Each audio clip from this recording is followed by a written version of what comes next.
Today's episode of PTG is brought to you by the one and only Trans Labs that brought the world two amazing products. First off, Transfuse, which is a hydration multiplier, and most recently, they just dropped Transcend, which is a nootropic energy formula. No matter what you use, when you choose Trans Labs, you are going to be boosted and you are going to be ready to charge the paintball field and win out there. With Transfuse, that is a premium rapid hydration multiplier and immunity fortifying formula scientifically designed to replenish you at the cellular level. And they use all natural ingredients in this product. We've got zinc, we've got vitamin B6, we've got vitamin C, sodium, potassium, choline, and it is an amazing way to make sure that you're hydrated and prepared to play top-level paintball. When it comes to Transcend, that is a premium nootropic energy formula designed to increase cognitive performance, elevate mood and clarity while supporting long-term brain health, and it's going to leave you feeling great with no crash or jitters. It's one of the only products in the nootropic space backed by research studies to ensure the formula is correct for optimal performance. It is more potent than anything on the market, and it will keep you charged and ready to win out there. I take 1 scoop, but if you're stimulant sensitive, take a half scoop, and if you want that LFG dose to launch to the moon, dump 2 scoops in your drink and you are going to be flying down that paintball field. Comes in 2 delicious flavors, Baja Blast and Skittles Candy for the Transcend.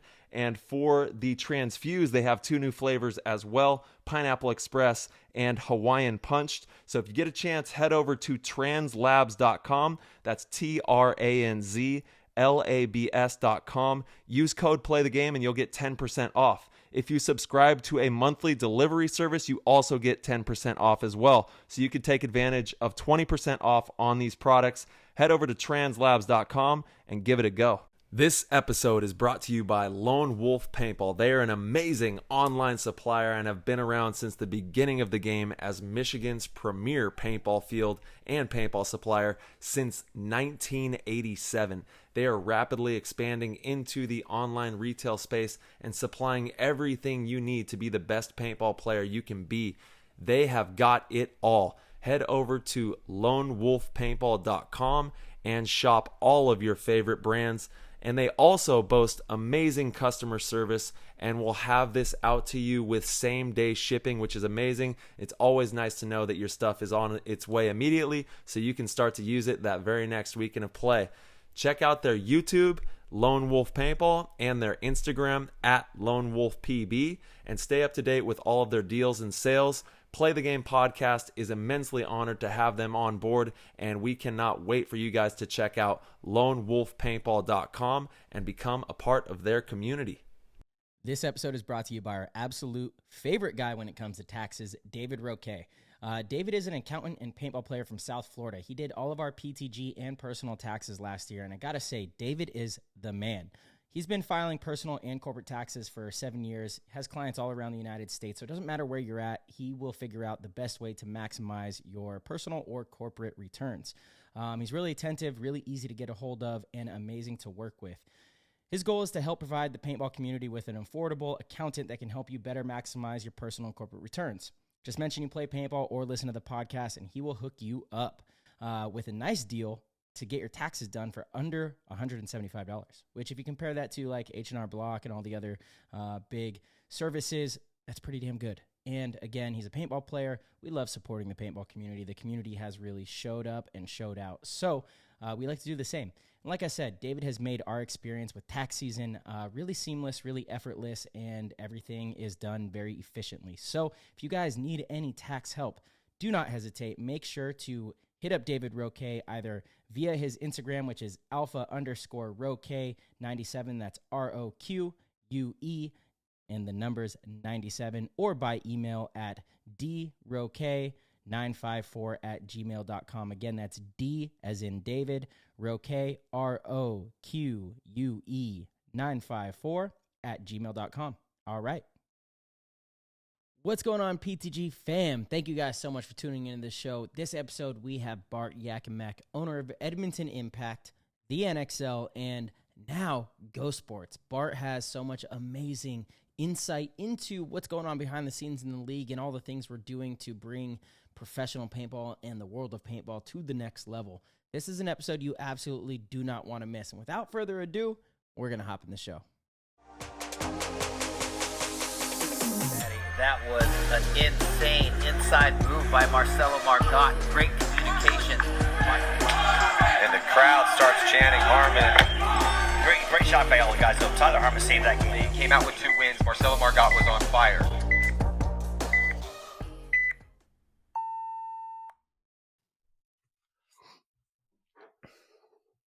All right, ladies and gentlemen, we have the one and only Bart Yachimec, owner of Edmonton Impact, one of the owners of the NXL, and owner of GoSports. Heavy news, big news, awesome stuff coming, man. Bart, thank you so much for sitting down with us, coming and joining us, and welcome to the show. Awesome, guys. It's great to be here. And, I've been dying to get on here for the last, when did you guys start this thing? A year ago? It's been 2 years now, Bart. Man. 2 years. Yeah, the Spick and Span show started about a year ago. They like to claim they've been around longer, but they're about a year old, still in their baby phase. It's okay. They're learning, though. They're learning fast, Yeah, but I'm at the back of the bus, but I'm here. No way, man. This bus is long. It's going to be a 50-year bus. You're in early. You're in early. But man, Bart, we are so honored to have you on the show. You are such a pillar in the game and an icon to me. You've been in paintball since I was a young grasshopper, and I remember always going heads up against your guys early in my career. And it's just amazing to see you and your organization still thriving and just doing so well. So thank you for joining us, man. Yeah, looking forward to it. It's great, guys. Yes, sir. Yeah, Bart, so where are you tuning in from right now? I'm in Edmonton. I just flew back from my place in Maui, and I just got back today. And I'm actually, if you can believe it, I got off the plane and I got a call. I had to go for a luncheon in my shorts in Edmonton. Okay. There's still snow on the ground, and I had meetings all afternoon in my shorts, which that is not normal for me. And then I came home, be with you guys. And then tomorrow I'm heading off to the Masters. Oh, amazing! Oh, no way! Tiger's gonna play. Tiger's there. We're gonna have a hard time watching him because he's gonna be so packed there. I've been to it twice before. It's an amazing event. Oh, wow! Taking all my management team down there is pretty cool. So we're leaving up tomorrow. So that's gonna be the best. Yeah. Cool. Yeah, that's going to be amazing. I've always wanted to go and see one of those major golf tournaments. Me and my dad, we'd watch a lot of golf when I was growing up. I play a little, but I'm no pro or anything. Well, none of us are. I mean, yeah. But it's funny when you think about pro golfers, it's no different than you as a pro versus an amateur paintballer. There's such a level difference. It's amazing. So yeah. All that time. It's like that with anything, right? And I think you only learn to understand that when you do reach some sort of expertise in anything. It doesn't matter what it is. When you realize what it takes to become one of the best in the world at anything, there's just a huge separation between you and people that have not put in that amount of time and work. It doesn't matter what it is. There is a pristine way to do just about anything. You only learn that from years of expertise, years of trial and error. Yeah, it's like you said. I played hockey, and there's a difference, and a lot of people don't think there's a difference. And right. Even hold when on, just so we don't breeze over that, he's saying he played pro hockey, just so everybody knows. In the NHL, right? Yeah. I played 5 years pro. When I call it pro, there's what I call it the Apple, which is the NX or NHL, and then there's the American League, which is where I played. So I actually played my 5 years in the American League. And went under Chicago 3 years, the Oilers for a year, and then I played in Switzerland for a year with the Spangler Cup, Team Canada. Oh we my won gosh. the Spangler Cup, and so I've had quite a career in the hockey world, and played with some great guys. And I actually played with Gretzky when I was with the Oilers in training camps. Got to know him. Good guy. Actually, I got something here to show you guys. Yeah, this is a Hartford Whaler. What puck? Back in 1979, I only played one game, and I scored one goal. There you go. And you kept the puck. I'm out of here. I'm done. Dude, that is amazing. Yeah. All right. What position did you play? I played right wing. I was a right winger, but I was 5'8", fast. I was a lefty. I like to fight big guys because I like to watch them go down. Yeah. Because I was only 5'8", but I fought some big boys. Nice. A lot of fun. I got my hands are a little scarred up over the years, but dude, you are a legend. You're a legend. Hockey That is is hockey amazing. is an amazing sport. I used to play ice hockey when I was younger, 7th, 8th grade. I played for about 2.5 years. I Oh, played that's cool then. 2.5 years of You ice, know what it's and like to be on some skates. yes, oh, absolutely. To this day, I can skate well. You That's know like the what's one. really hard to do skating is drinking and skating. I've It had my doesn't best go. success. You know, You you know, can't around play a Christmas, game. You can't. It just doesn't work. I don't know. Around Christmas time, we go to the ice arena, and Yeah. we've had a few of those. Oh Hot yeah. cocos, a little bit of whiskey, and I'm Yeah. skating around the rink backwards, doing all sorts of fun stuff. Yeah. All right, you got to talk to me about Gretzky. What was that like getting to rub shoulders with him? Well, you got to think about it. When I played Chicago, I had a 3-year contract, and then the Oilers approached me to play with them. My contract was over, and then I signed with the Oilers. And the Oilers hadn't won anything at that point. And so, '82, I moved across from Chicago to the Oilers. Oilers being a hometown for me, I thought, and they hadn't won anything. All a bunch of young guys, and so I signed with the Oilers, and I ended up going to training camp with the Oilers, and all the guys were there: Coffey, Messier, all young guys that hadn't won. And I ended up playing in the farm system in Moncton with the Oilers system, and I ended up, I think, second or third in scoring on the team. And at the end of that season, they called us up. They called up 4 guys from Moncton, and they called us the Lobsters. Awesome. And so we got called up, and then I ended up sitting in the stands, and I was there for that first Stanley Cup with Edmonton, and I was a part of that dressing room, Wow. being around them and that. So it was pretty cool, But playing with Gretz really had an anticipation beyond anything else. I mean, he was very, very instrumental in how that team came together, as everybody knows, and what he's done. So yeah. Yeah, he just saw things before they ever materialized and was able to just capitalize every time. He was a magician out there. Yeah. Ultimately, that's what makes elite athletes in all sports, right? Paintball's no different. Yeah, being able to see the situation unfold before your opponent and react quicker. Well, look at what Ty. You got that Heat team going. You won that. What was it? The first event you joined them. Yes, sir. I mean, Yep. inspirations. Those are leaders. That's what you do. It's Marcelo. All of us. I mean, we've all had our moments. Amazing how hard it is to win in the NXL. Oh, yes. Or any game for that matter. Yeah. I mean, playoffs are playoffs. Our Sundays are great. It's pretty exciting what we do. Oh, it's the most exciting. And we are all so fortunate to be surrounded just by elite players and minds and people who care about the game. It's a beautiful time in paintball, and it's more competitive than it's been a long time. I don't know if it's ever been quite this competitive with the amount of depth that there is at the top. And it's really fun to play and be a part of. And every single tournament is an amazing new saga that gets to be written. So it's definitely timeless memories out there. Yeah, I mean, we the Saints, you got to give them credit. Kudos to them. We had a little bit of a rivalry there that game. That was a good game for us and them. Again, it's kind of fun because I look at it like, okay, so the changes happened, and we've had some change in the personnel and everything else, and we retooled, and here we are playing. It reminds me when Ryan left us, and Tim and those guys left us for Heat back in the day, and it's rivalries. It's great. It keeps it turning. That game was crazy. That was a crazy one. Yeah. Especially the last 40 seconds when we blew it. Oh man. Yeah. Walk us through it. What happened? What happened in that last point? It was, I kind of sense a little bit of coaching issue there with Dave and I. We like to set up, we're all in that last minute of a game when you got to figure out what you're doing. You're either going to go for it or you're not. And honestly, I think our guys went out and we didn't really give them enough direction.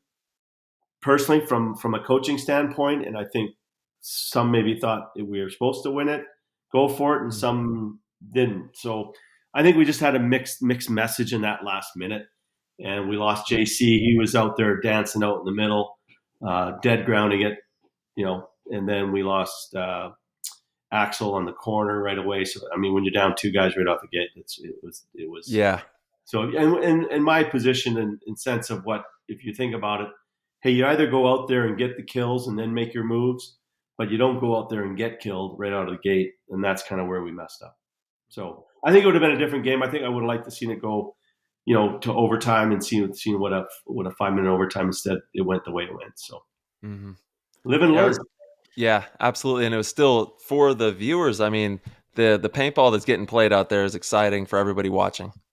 Yeah, it's great. Great game. It is.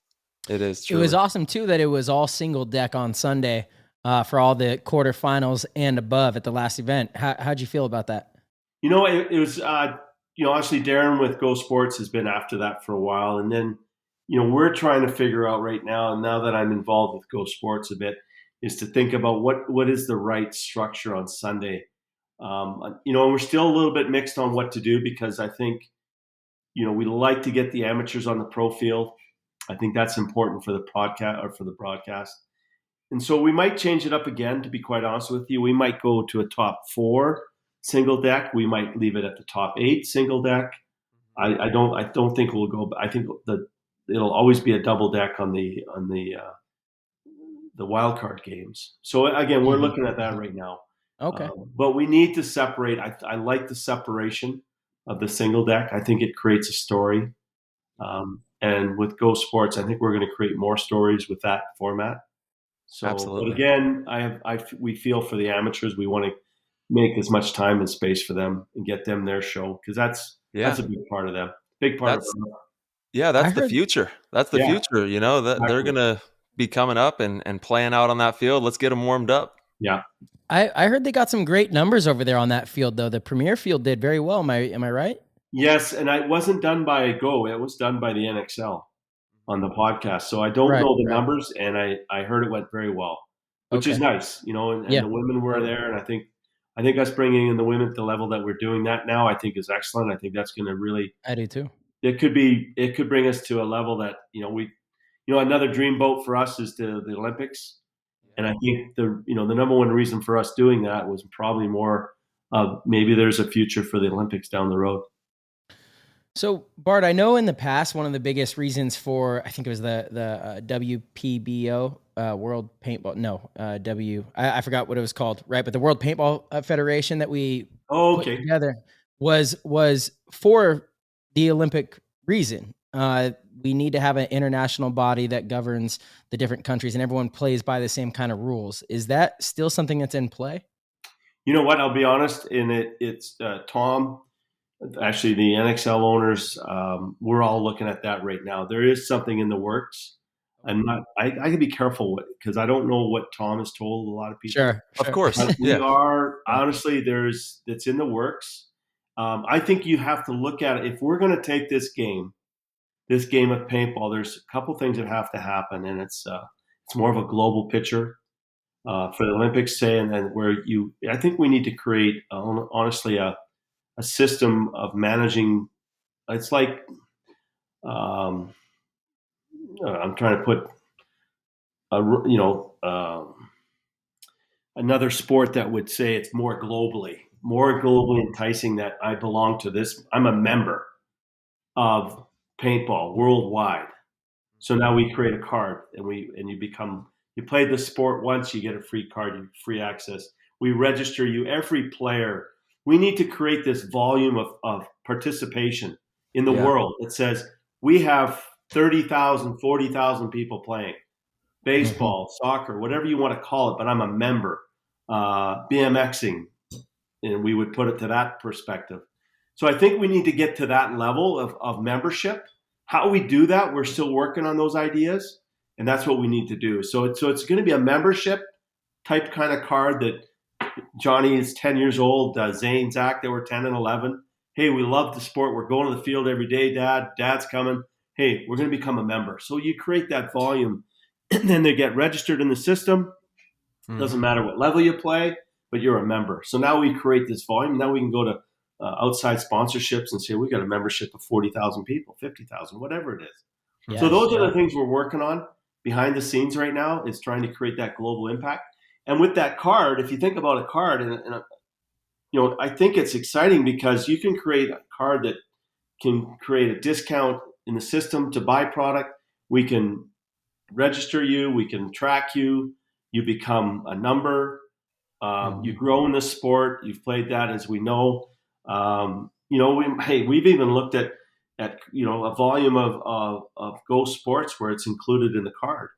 So there's all these things that we're looking at, and it's interesting because if we can get the volume of people that are viewing GoSports that goes to 40, 50,000 at an event, it all of a sudden it attracts a lot of distribution in the sense of paintball becoming a major.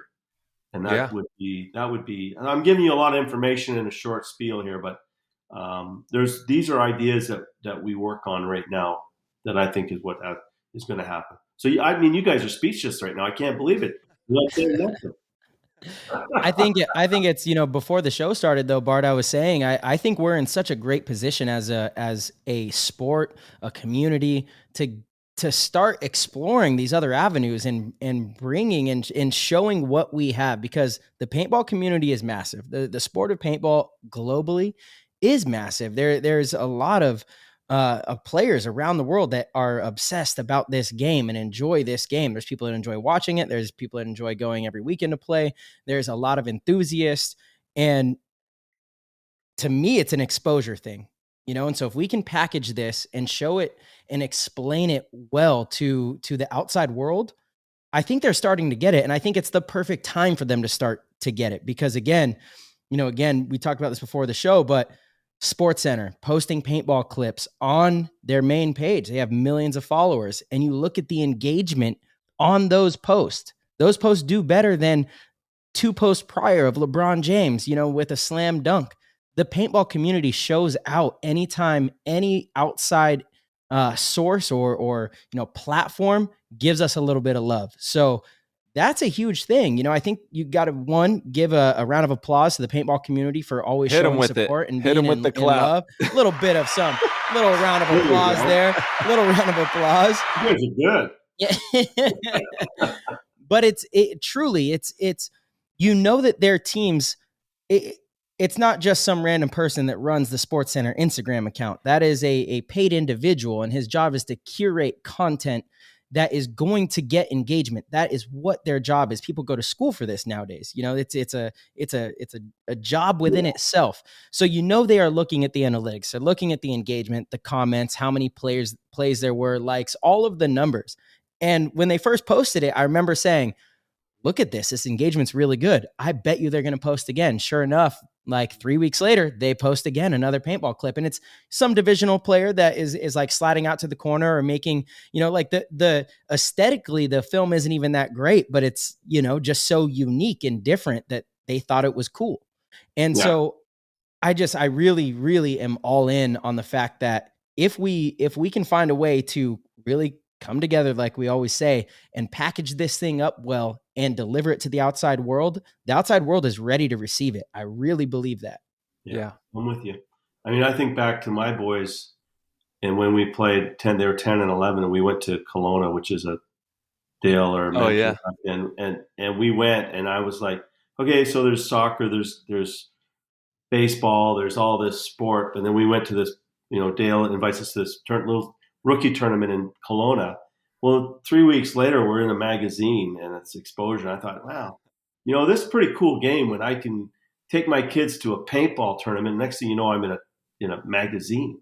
Yeah. And they're 10 and 11. You don't get that in football, soccer, baseball. Oh, yeah. You don't get that. I mean, it's different today now, but back then, that's 20 years ago, getting that type of exposure. Yeah. So absolutely. It's cool. It's pretty cool to see it even in today's landscape. All of the pros, the big companies, even like we were saying, SportsCenter and these platforms are really showing out and getting that exposure for the players out there. Even like Marcella said, divisional player on SportsCenter, moment of his life. He's like showing everybody, I'm on SportsCenter. Yeah. And it's just cool. Yeah, it's just amazing to see it. Yeah, for sure. Yeah, and paintball is just one of those games that is special. You could have your whole family go out and play. It's not like you have to be super tall. You don't have to be super fast, a certain size. Anybody can play this game and go out there, and we can have the whole squad have the best time of their life going and playing this wild game. Yeah, I mean, I remember Joanne, she'd always shoot me in the ass and get pissed off. I get even. God bless her. Major love. She is Yeah. the greatest of all time. I love Jo with all my heart. She was a good paintball mom. Yeah, she was somebody that didn't we didn't know each other well, obviously, but anytime I saw her, she was just full of love. Mhm. I remember we were in Europe and you were walking the street by yourself, Marcelo. Yes. And she came over and she's like, let's bring Marcel along with us. He looks a little lonely over there. Yeah. That's the exact story that I was going to bring up. That was like the first major time I was sitting in Luxembourg. We were after the Germany event, and I was sitting out front of like a cafe or something, and I see the Impact guys walking down the street, and Joanne recognized me and was like, oh, hey, and invited me to dinner. I'm sure the whole team was kind of upset about that, maybe besides Mouse. But Joanne certainly was like, just wide open arms, full of love, and just an amazing pioneer. Both of you guys, everything you guys have done for the sport as a family is just fantastic. Yeah, it's been great. Yeah. Thank you. Truly. Yeah, it's one of those special games where the whole family can get involved in, and that's not just like, I guess the whole family can get involved in any sport, but on this one, everyone can go out there, pick up the marker, and go run around. Everybody's playing. Yeah. Mom can shoot dad just as easily as dad can shoot mom. I left Joanne. We played a big game in Edmonton, and I remember playing with Joe. We were behind a house. I could see 30 guys coming at us, and I left her there all by herself. You're on your own, honey. I'm gone. No. I gotta go. Dude, what did she do? She was pissed. She left her standing, left her all by herself. Man. Hey, sometimes you got to get out, you don't have to be faster than the people coming in. You got to be faster than the person you're with. You know what I'm saying? Those big games. Speaking of big games, we got to get. I'm actually going to Sacramento this weekend to play the ICPL, and nice. I love playing these big games. Love playing anytime I can play any facet of paintball. It's just a great time. Yeah, we're looking at when you think about a big game, you can think about creating that NXL side by side kind of thing. There's a lot of ways that we just got to get doing some more mind thinking about how we can make it even better and bigger and all that. So I'll be the first to say the NXL is doing a tremendous job of making sure you guys are putting paintball on your back and helping in ways that is really hard to do. It's a difficult task, and for all the grief that y'all get, it's amazing what we have and what you guys put on for the community. The biggest tournaments in the world and the highest quality ones that are out there. I think I'll be honest. I think some of our success, and I used to preach to Tom, was that this is Disney in the paintball world. So when you go to Disney, really, it's always clean. We pride ourselves on that at the events, and I think that's been a big part of us. I'm being very simple here. It's just the events are clean, and I can recall we can go to past events prior to that, and they weren't all that clean, and it's important. And I think that's been a little thing that we've done that's created a lot of love for the NXL. That it's always presentable, it's always a respectable place. And a lot of fun. People have had so much fun. You just see it every time you go to those events. So again, I'm proud of what we've done with the NXL. Again, it's what more can you do? I guess in a sense, NFL, football, hockey, it's all the same. Are they changing the game? Yeah, no. We've done a good job. They change the rules. Yeah, they change the rules every few years and add stuff. Sorry, go ahead. Yeah, I was going to say, I tried to change the rule last year. I got voted out. I couldn't believe it. It was my idea. I'm going to take credit for this one. All right. We were going to eliminate the whistle blowing or the horn blowing. I don't know if you remember that, Marcel. I do remember that. I don't know that I'm a fan of that. Talk me through it. Let me hear your perspective. So our people online can understand it.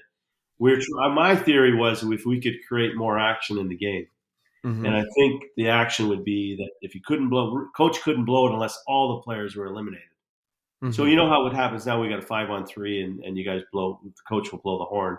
Game's over. Well, for a fan, a lot of people don't understand. We understand it as a paintballer, but we don't understand it in the game. So why is he blowing the horn? It's anticlimactic. You're going to see more where you could win a 3-on-1 or a 5-on-3. The guys are going to get up and get on their horses and get going. So that was my create more action in the game. That's the one rule change that I was promoting, and it ended up we took it to a vote, and most of the teams. But again, I can see where that's a big adjustment in the game if you think about it. I had a really, to add to your idea, it got me thinking of a way that you could maybe have a little bit of both, like a nice little balance to it. And I came up with like like a shot clock. So you hit this button and it gives you like 24 seconds, and your players out there know when you hear that sound that you have 24 seconds. That's all you Yes. get. And that puts the fire in them and makes people start going crazy. And then the viewer can also sit and be like, oh snap, they got 24 seconds, here we go, it's about to go down, and I like that idea. I think that's a great idea. I'll present it to Jason Troz and I'll see what he says. Okay. Jace does a good job, I'll tell you. The man is yes, he does. He's been a pillar out there. Yes. And again, I mean, it's funny, we all rub things off each other, we all talk about changes, but I love your idea there. I think that's a great idea. 20. You see some guys say, hey, let's go, or the whistle's going. That's it. That's it. Great idea. We might win that vote. Hey man, you never know. You never know. It's but fun. One idea leads to another, so that's where it goes. That's it. Yeah. I think that's a great compromise, again, because it keeps the coaches involved. Obviously, blowing the horn is a huge strategy thing. It's a huge part of the coach's game. Mm-hmm. But you're right. You're onto something there for sure, Bart. And I mean, obviously, you're with Edmonton Impact. You understand those situations. All of your players, ideally, a coach shouldn't have to blow the buzzer. You want to blow the buzzer when. Well, question for you: Does that mean the point ends when everyone's dead? Nope. So what if if it's me, it's a 1-on-3 and I say, I got to go. I go and I get shot. Now the team can run down the clock. The team's got to run it. The team would have to run in and get the point still. Right. Okay. But what if they take their time? If they take their time, again, I think that was something that we talked about that, I guess you're to a certain extent, but you still got to, but once everybody's eliminated, the coach can blow the whistle. Okay. So they just can't blow the whistle while you're alive. If you're 1-on-3 and you're still alive, I can't blow it until you eliminate your shot or you eliminate yourself, you walk off. It's your decision. The decision comes more down to the players now on the field and not the coach's decision. So I was going to say, yes, it's like one of those things. If a coach blows it before you've been shot or eliminated, then it's a penalty.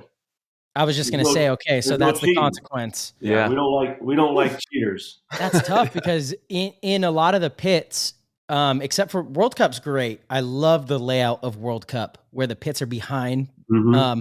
But if you're on the far side, that's really tough. I mean, I guess you can kind of count your players coming off, but again, when things are happening fast, one player might be still getting off the field. Like, the visual. There's a lot of room for error on the coach to like blow the buzzer and maybe still have a body alive that he wasn't aware of. I can remember Bob Long. It was in a tower behind when we were playing them at MPPL, and we gave him a tower so he could direct his players where to go. That was pretty cool in the finals. I couldn't believe that one. But you never know what we can do to make sure you can see the field as a coach. I mean, ideas. This is what we like. This is what I like. There's a little bit of fire in our bellies and figure out what we can do differently that would make the game better. Exactly. We're always listening and always open and let's discover it and see what we can do. That's what it's all about. The shot clock thing is kind of fun, but I guess an issue, again, I always try to look at things pragmatically. I love ideas, and I'm not afraid to implement them, but try to see, okay, where could this go wrong? Would there be? I think you would have to have a way to decipher which shot clock is yours and which is the other team's. I mean, I guess.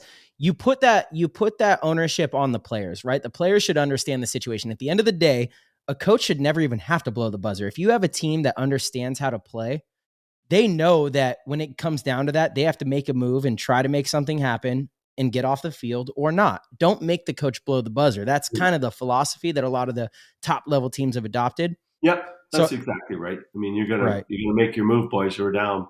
Yeah, go right. That's why we started the show. Play the game. You gotta, it's an amazing game. What I wanted to create was more action with coaches now not able to blow a whistle when you're 5-on-3. Those three guys have got to go.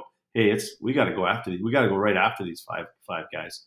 Yeah, or 4-on-2 or whatever. I mean, it puts more. It would.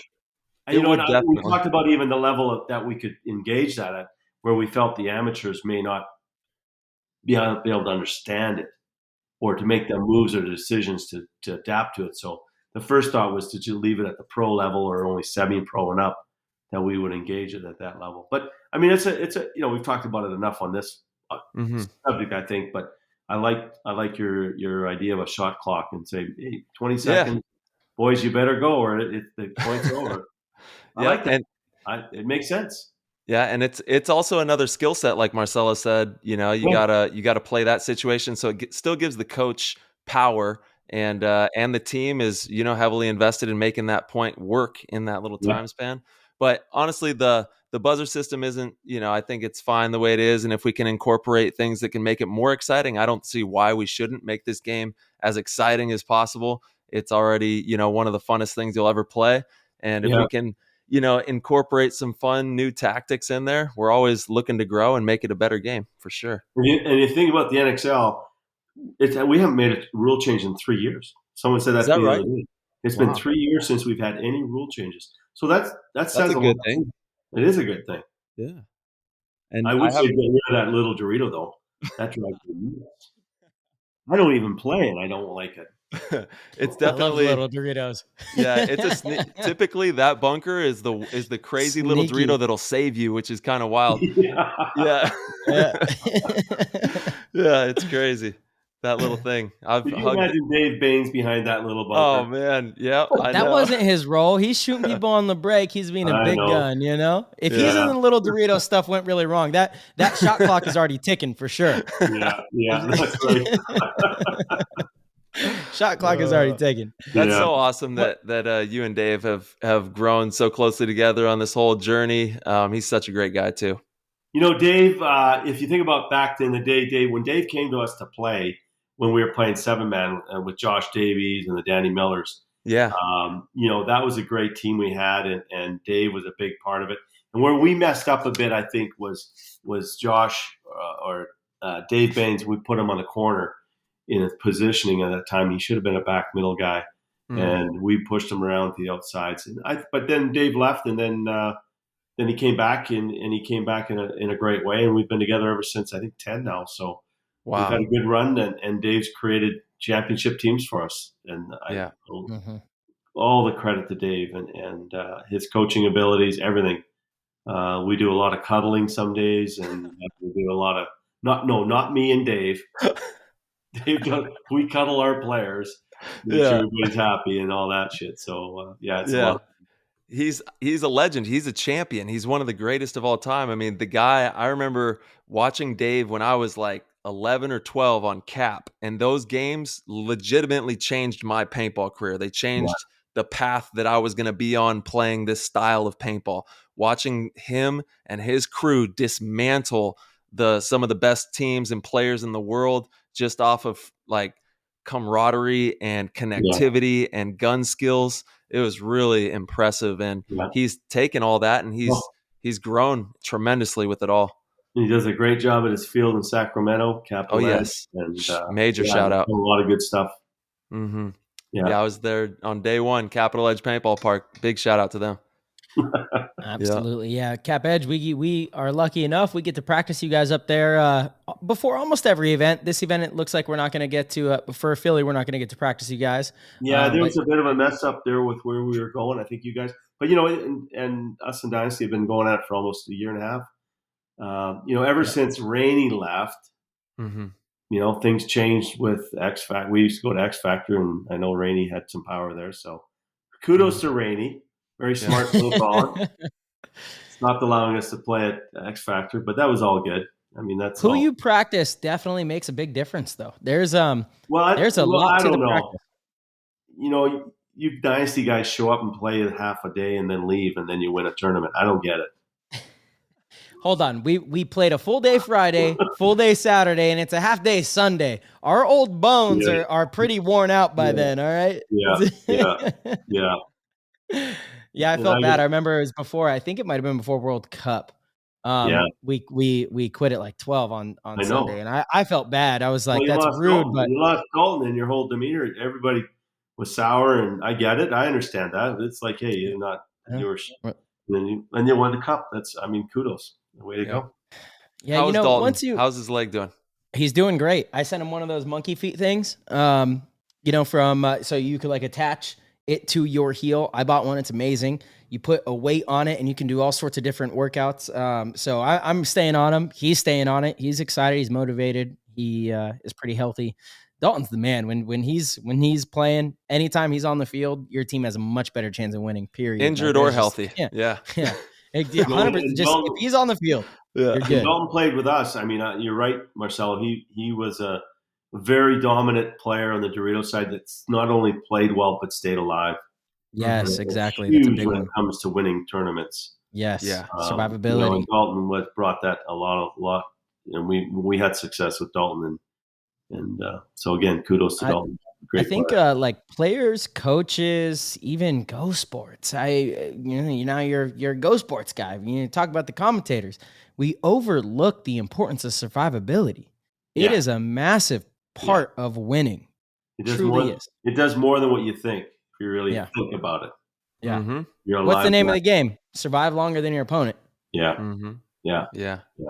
At the base core level, that's it. That's it right there. If you can just make better decisions than those players on the other side of the field and not, get shot on that stupid shot and just be there. That's what I'm always like. If we can just be there, if we're just there, we're going to win, It's that's it.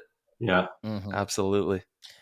Bart, while we're on that topic of GoSports, again, this is the type of conversation that excites me and Tyler. I mean, talking about how we can better package our sport, and what we could do to get it recognized by the masses, and anything we could do. We're always all hands in if we can be. But what are some more ideas besides the buzzer thing that you have for GoSports to make our product a little more consumable? I think what you're going to see is a more seamless structure between the NXL and GoSports joining forces now. That's huge. And that becomes a strong message out there for us all, because now it's not, we're going to lengthen the field from the viewership. We're going to do a lot of different changes with the field so that the cameras get a better view. We're going to be exploring everything. And I'm going to an electronics show with Darren here in mid-April into Vegas, and we're going to be looking at everything that we can look at to try and figure out what we can do to expose the game.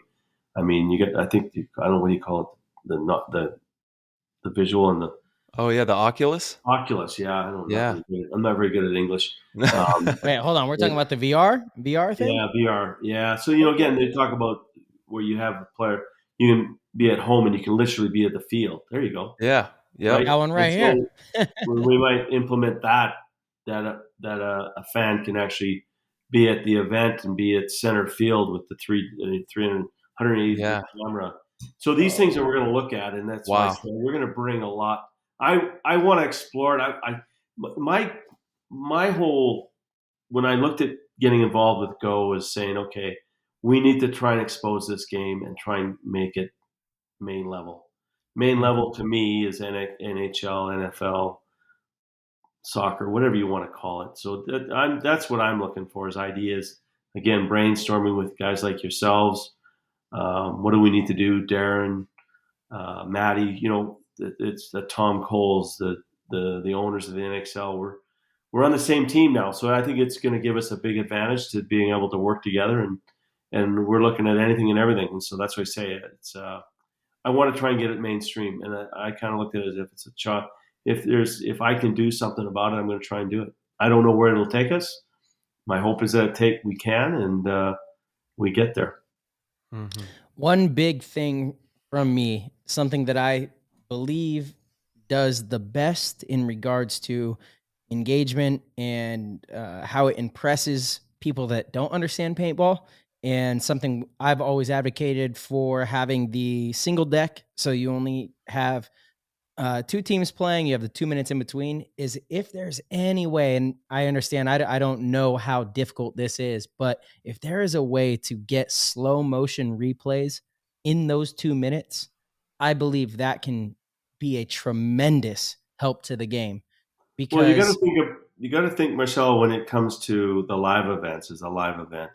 And one of the issues, and I'll be honest, when it comes to, Richmond has developed the GoSports to a certain level of participation right now in making it, it's not going to be something that GoSports is going to do for nothing, and you can't do it at a loss. You can't, it's not going to survive unless we create that viewership, which I get.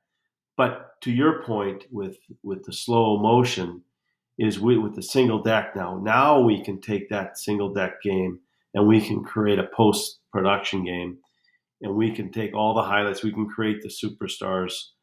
We need characters in the game, which we have, and we need to create a story. And we got to start making this thing bigger than life. Formula One on Netflix, Yes. whatever you want to call it. We got to slow the game down. Get those live action shots. Literally, I'd love to see a guy in the field running around with a camera. And if he gets shot, he gets shot. I mean, that's just part of the game. And the camera, I don't care what it takes. We're gonna invest in exposing this game to the masses.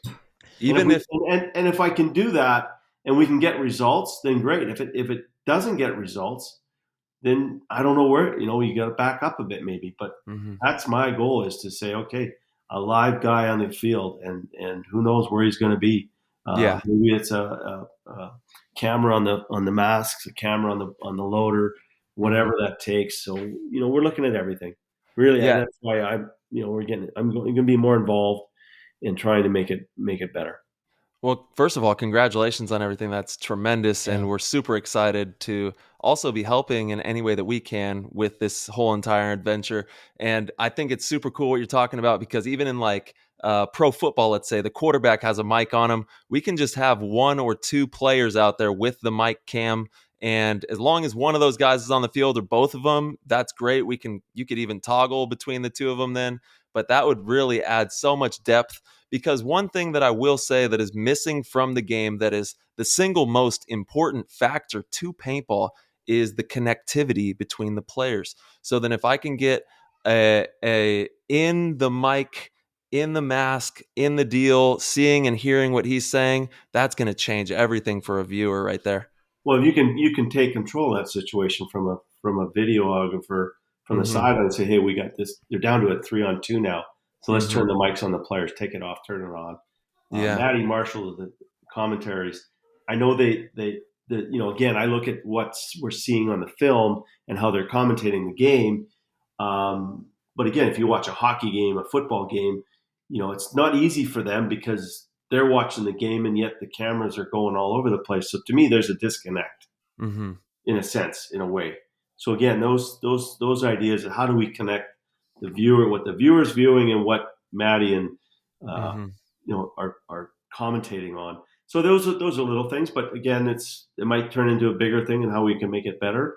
But I totally agree. I mean, if we can mic up some players and put some cameras on the guys, and then we can do post-production. That's another side effect that, we can do a post-production show. That now we can take the best, add the best commentary from a player, or highlight him and what he's done or wherever he's gone or whatever the case. It sounds really cool. I love it.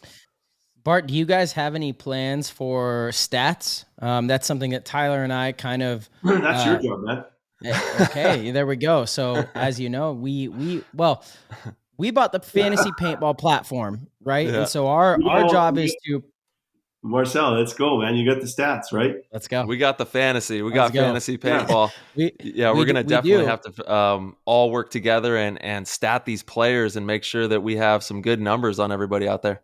Well, it's funny, with the last event, I talked to Dave Youngblood, and I give Dave kudos for what he's done for paintball, and he was a big part of the stats, and him and I had a good conversation about stats and how important it is, and you need those stats to create history and competition, and they do a lot for us. So, we're looking at that too right now. But I think, Marcel, you and I got to have a meeting. Yes, 100%. I've been meaning to call you actually, and I'm surprised we didn't talk before the show. We were so busy getting Google Chrome set up on your laptop that we didn't get to have much discussion about that. A little challenge when it comes to computers. So we're here. I'm right there with you.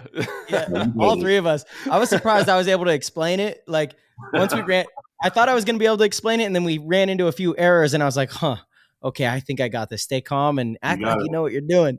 But Bart, ultimately, our intentions for buying the fantasy paintball platform was so that we can find a way to fund stats. So again, just like clarity in what we do and are trying to do. Fantasy paintball is our business, but the goal is so that we could help fund stats and bring that back to the pro field, because ultimately that's the story.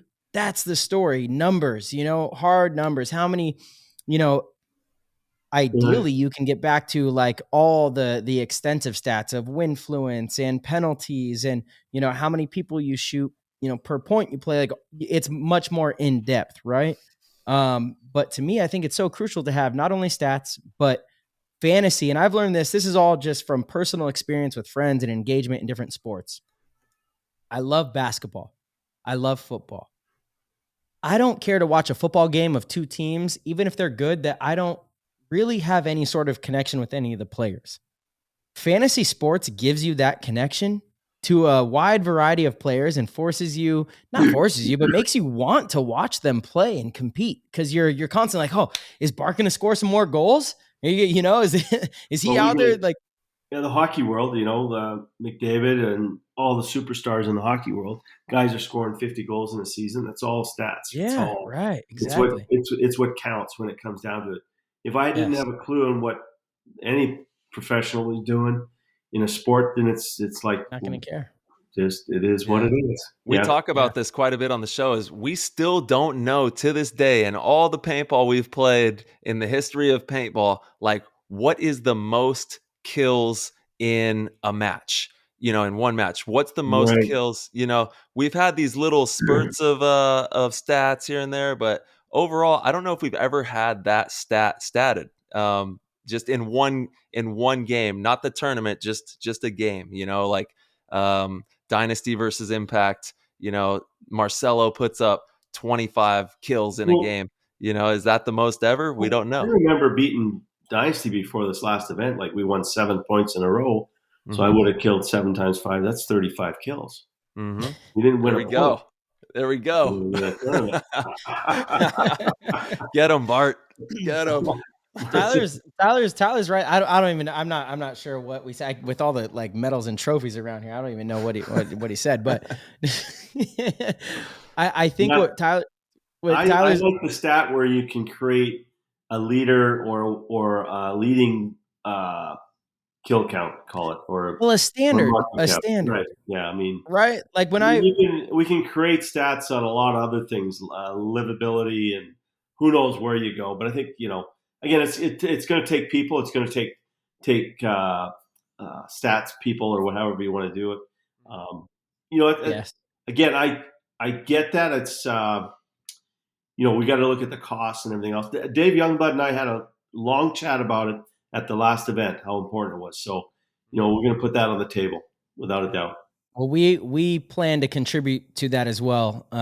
Want you to know that, and obviously put this out there on the airs. I mean, again, our plan was to do this and take on this business venture so that we can fully provide that. That was the plan. That is what's in motion. Now there's obviously who's the leading guy in the world of paintball and pro. Is it Fedorov? Right. Is it Marcelo? Is it J-Rab? I mean, who knows? We don't have that right now. Not just who's the leading guy, people can choose who that is, but it's more of getting excited about a performance, right? So when I watch a basketball game, if Kobe drops 35 points, 10 rebounds, and 11 assists, gets a triple-double, and they win, that is an elite performance based on just the numbers. I don't even need to watch the game. I can go to some app that is somehow tracked back to basketball and see the numbers and say, damn, Kobe's on fire. I want to watch his next game. See if he's going to do it again. In paintball, like what Tyler was saying, which is so true. What is that for a match? Is it 20 kills? Is it 30 kills? Like, how many kills for one player in a match is considered elite, and then what's average and what's, I mean, that's what you're creating the storyline. Yeah, totally.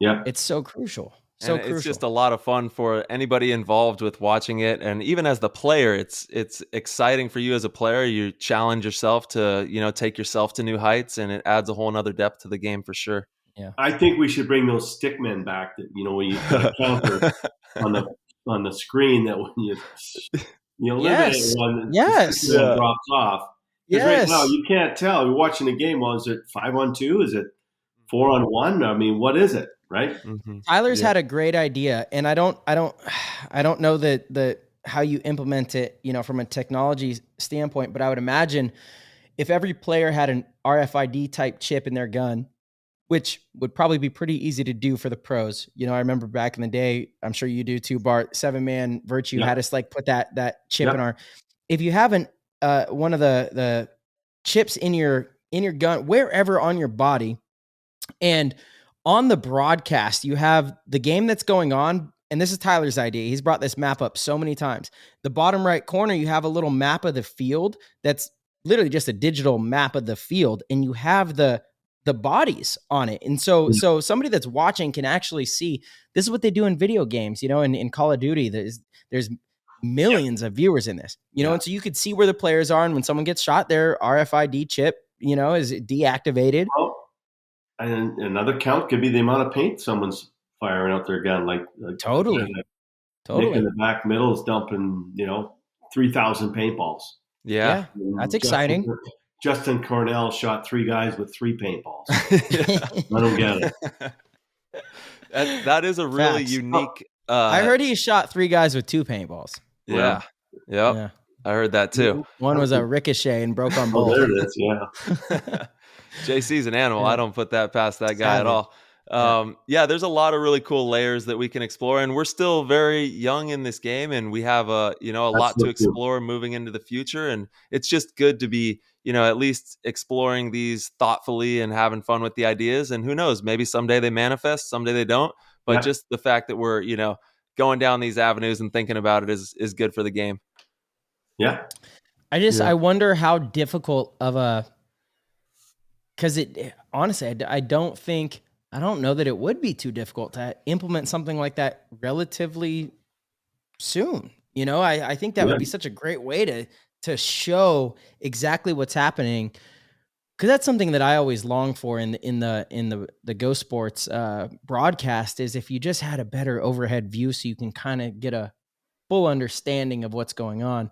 I know it's difficult. I know that does bring more difficulty, but something that's just kind of automated, and I feel like there's ways to automate that in a very simple way. I mean, your gun has how many shots it's taken. I mean, it's a reader. That one's easy. Yeah. So that one's easy for sure. I'm talking about the movement one, right? With the chip to where you can see. And again, this is all coding. There's people that do this and they do simplify it, and it's very easy to make sure that the field map is in relation to the movement on the RFID chip. There's coding that's involved. And so once you get it past that like initial hurdle, it's a pretty seamless integration, I think, and I could be totally wrong, but I think everything takes some work. It's going to be a chore, but you're right. As long as if you have a receiver, in the bunkers, and then your gun is broadcasting a signal. If each one of those bunkers has a receiver, it can pick that up and then say, okay, he's here.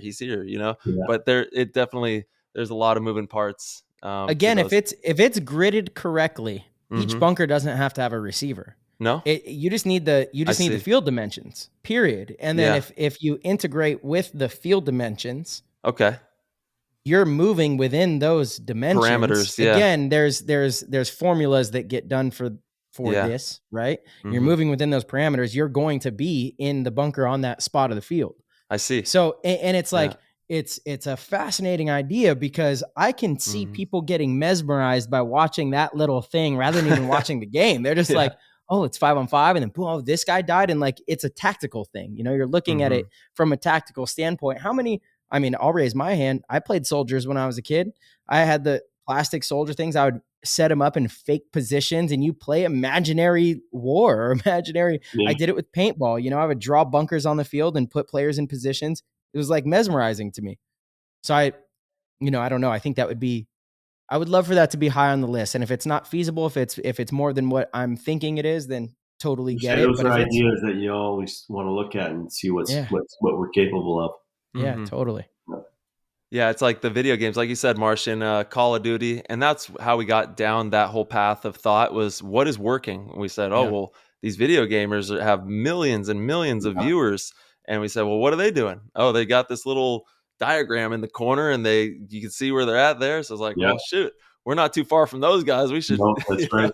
That's right. Try to copy them a little bit. Yeah. Well, that's right. Yes, sir. Yeah. Bart, have you thought about, and again, sorry if we're going too much into the GoSports thing. It's such an exciting thing because it's so good for the sport of paintball. And again, to reiterate, my appreciation, how excited I am for you taking ownership of GoSports and being involved. I think we're going to be in a great direction. What other kind of exciting, ideas have you guys been thinking about? I'm sure the think tank is flowing. Well, we're creating, it's, again, it's interesting with the NXL now that we can actually work together. And I think, there's, the women involved, there's more amateur side to it. The events, what goes on. I mean, we got such an exciting event. World Cup is massive. We're not showing enough in a lot of ways. I sense the tradespeople. There's just so much out there, and I mean, you can only do so much in a day of filming, or however you want to call it. And I think right now we're structuring the game commercial.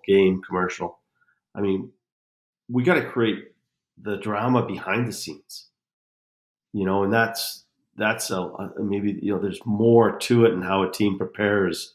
We got to create a story and characters, and then put it all together and then explode it out there.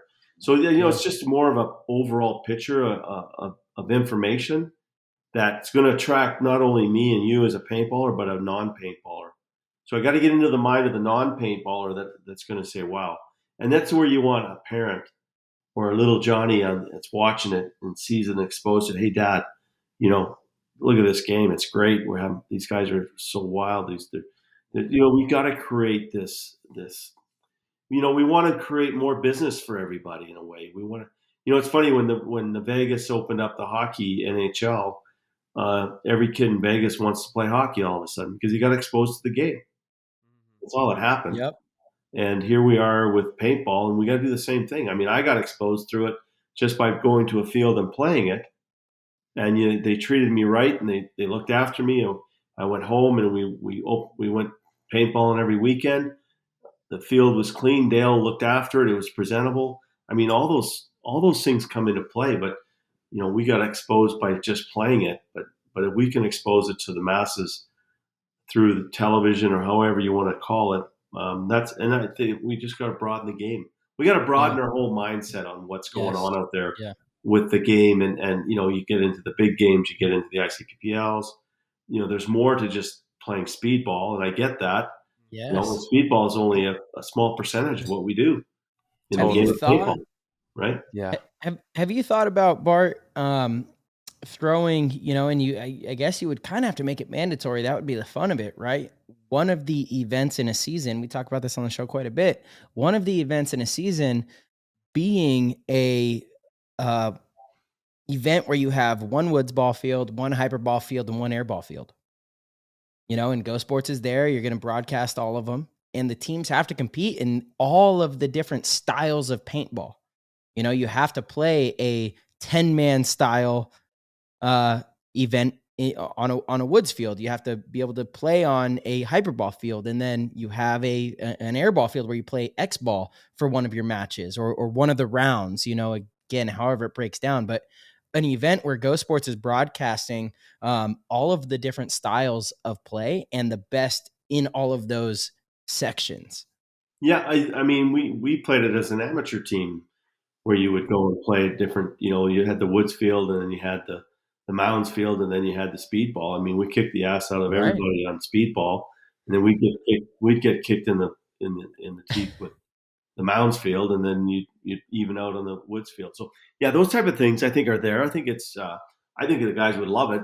From it, again, you're talking a pro level, I assume, and exposure to that. So again, that's where we're going to be looking at, matching in with big game events where you've got, maybe we have the NXL at those events, and all of a sudden you see us combining those type of sports or different formats.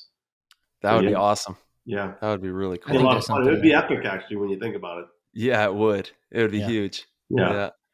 That sounds like a lot of fun. And major love to Canadian paintball and, the heritage of how everything started for you and your journey. Is paintball doing okay up in Canada from what you've heard? Yeah, I mean, I think the COVID scenario was tough. I mean, we're involved in Edmonton, Vancouver area. I think Toronto. I don't know if it's done as well as I would say it compared to the States. Mm-hmm. And don't forget, we're sitting in the middle of winter. Yeah. Majority of the year, and then we're in a lockdown. So whereas the States, I think southern states is more open, and so I don't know if it's done as well as we had hoped in a sense, in my mind, from what I know. And but again, I mean, I know it's flourishing right now. I mean, yes, it is. Yeah, it's crazy how it's just gone off the rockers. So yeah, I mean. Well, sending love. We're sending love from PTG up north to all the Canadian paintball players up there, and hope y'all are having fun up there. Awesome. Yeah. Bart, can we talk a little bit about the Champions Cup? I know, again, I work with a lot of divisional teams. I know there's been a lot of talk about it happening. I don't know what is official yet. Is there anything that we can discuss here? Yeah, no, Champions Cup. I mean, again, it's back to the point of making we'll call it World Cup, Champions Cup, whatever you want to call it. It's becoming a true competition around the world and creating that where we have teams from Asia, Europe, and inviting them to World Cup. I call it World Cup. We had to come up with another name, create the Champions Cup. But we want to engage the world really into this event and make it, competitive in a sense, and creating the top two teams from Europe to come over, top Asian, and maybe it's Australia, whatever. We're going to maybe go to 24 teams at World Cup this year. I think that's going to happen. I think it creates the interest from the public in a sense that they got a country that's participating now, their favorite team or whatever. So that's going to happen. We are going to have a separate event, but with that, it was like the idea was to go with the top 10 out of each division. But again, you're downsizing. Your costs are heavy in a sense of putting up fields wherever that may be. So again, we just made a swing here. We've been talking about this for a couple of years actually, and Tom has finally put it together. And so I think World Cup, you're going to see 24 teams, and there's going to be an invite from the top other areas of the world, and see how they do. I mean, I think it's exciting. I think it's great. Super exciting. I love that. And how exciting for all those players from abroad coming over and competing in the highest level of pro paintball, and what an experience that is going to be for those players. I mean, they came in and they finished second their first event. Crushing it. And they played well. I mean, that team played well. They not only played their best players, but they played, the ones that made that team. So I think that was great for them. Mm-hmm. The Latin players played really well throughout the event.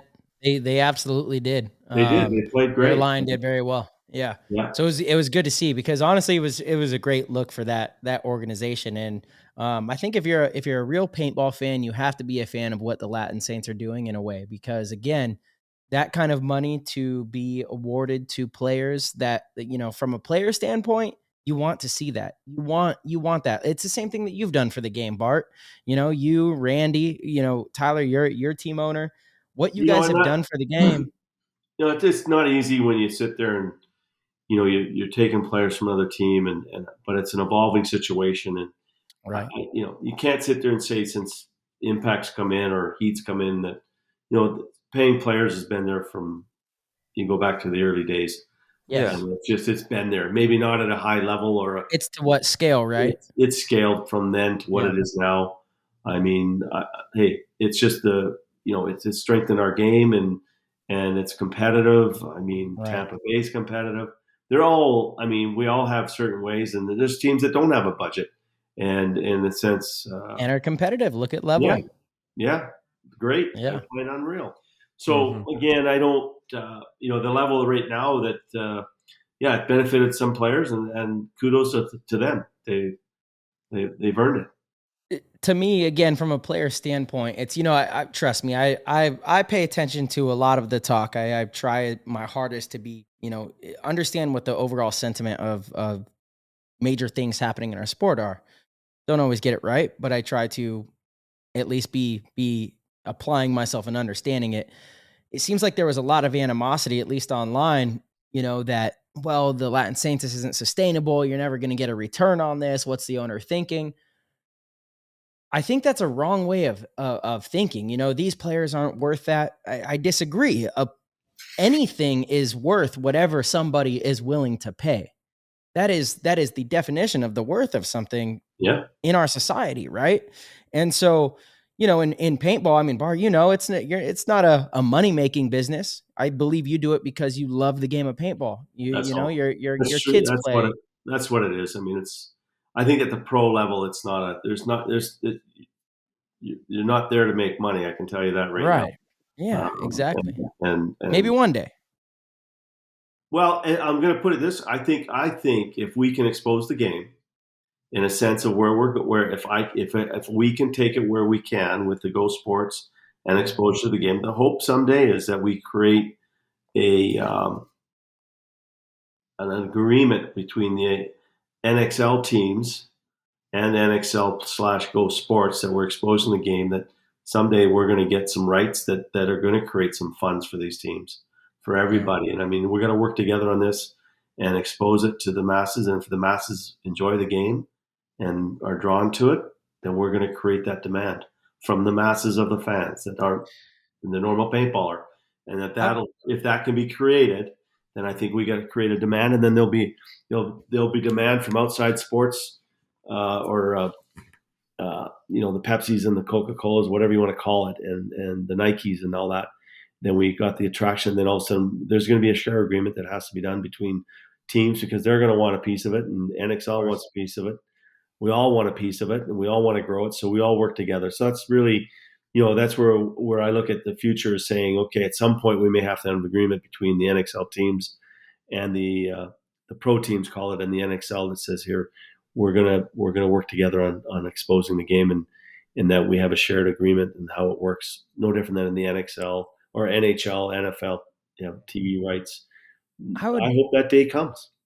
Yeah, I would imagine, and speaking from the dynasty standpoint, probably one of the organizations that would be most against giving away the rights to the team entirely.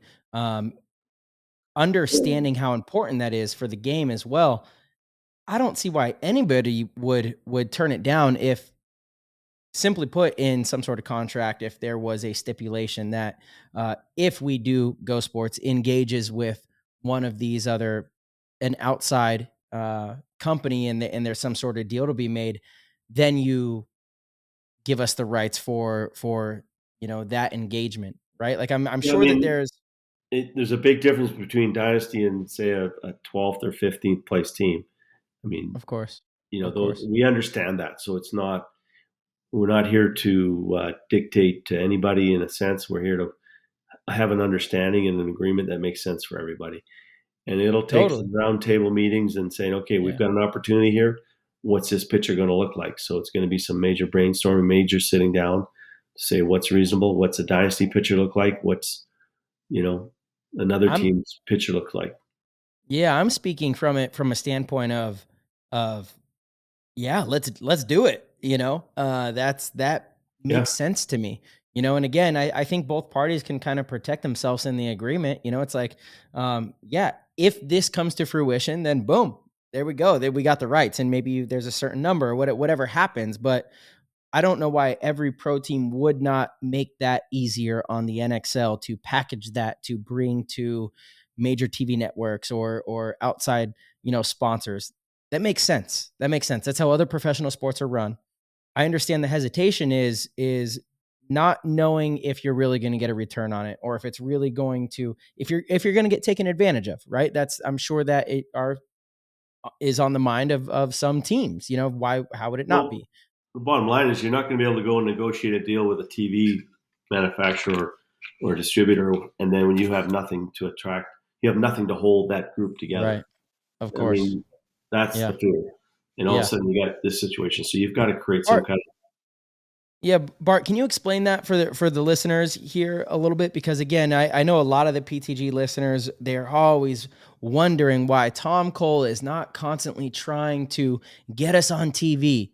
He is, and you are, and that's I'm going to tell you, Tom has been to a lot of seminars. yes, Tom yes, yes, Cole has done a lot. He's yes, done a lot behind the scenes that we just can't. You just can't jump out there and do it. It's not that easy. totally, And totally. Tom has been working his tail off.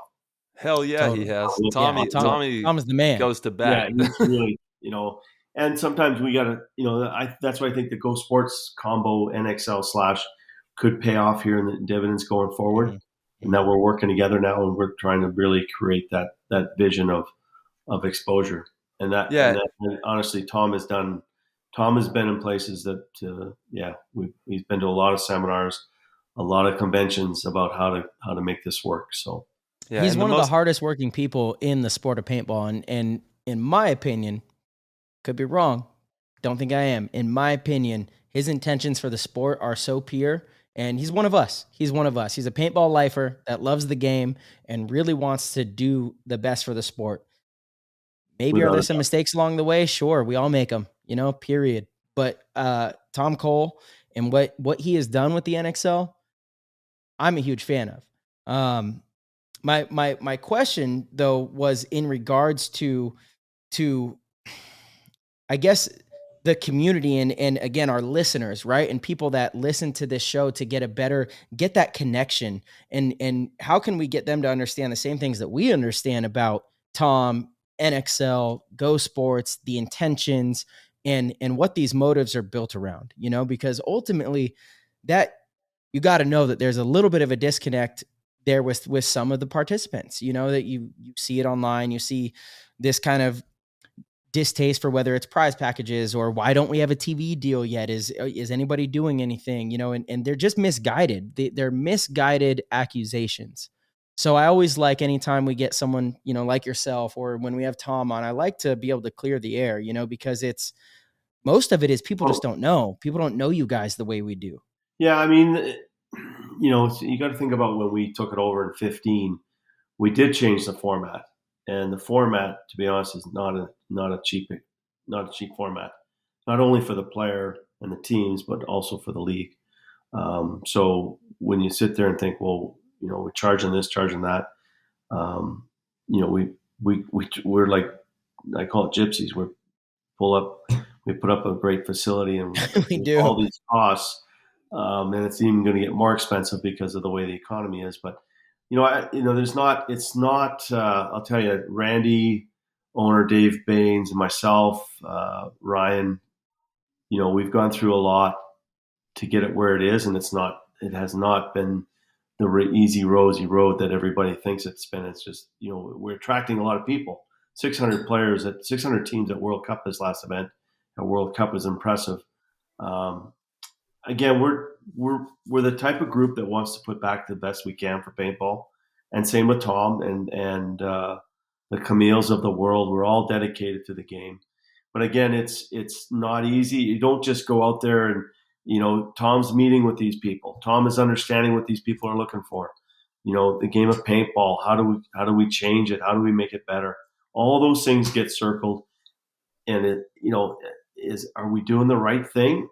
Do we need to change the game? Like we've talked about earlier in the show, do we go to a 20-second clock? So personally, I think you guys are doing a phenomenal job and kicking ass. This paintball is strong right now, and NXL is one of the cornerstones of that strength that we have. Paintball is huge. There's a lot of different facets to it, but the NXL is definitely showing out, and you can see it in the participants. They're having a great time when they go to these events.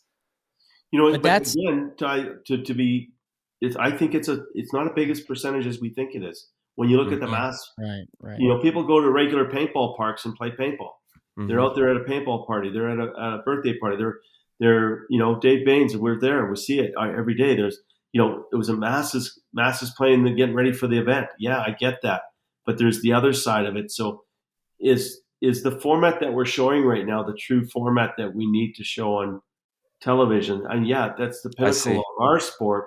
But it's the small part. It's the tip of it. Yes. There's all this underlying stuff. So again, little Johnny, how do we attract little Johnny? It's not just speedball. It's the other facets of the game that are, we need to show how safe this game is. We need the mom and dads to be not afraid of it. Yeah. Mom's afraid of it. Yes. You know, mom and dad are afraid of it. I was afraid of it. I didn't want to shoot a marker. I was never a gun guy. But when I played it, I fell in love with it. Yeah. And so I get it, but I don't know.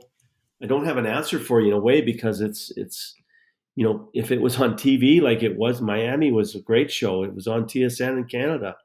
I mean, as soon as it came on, it was just like, wow, what's this game? What is it all about? Right? Bart, so there's a lot of education there.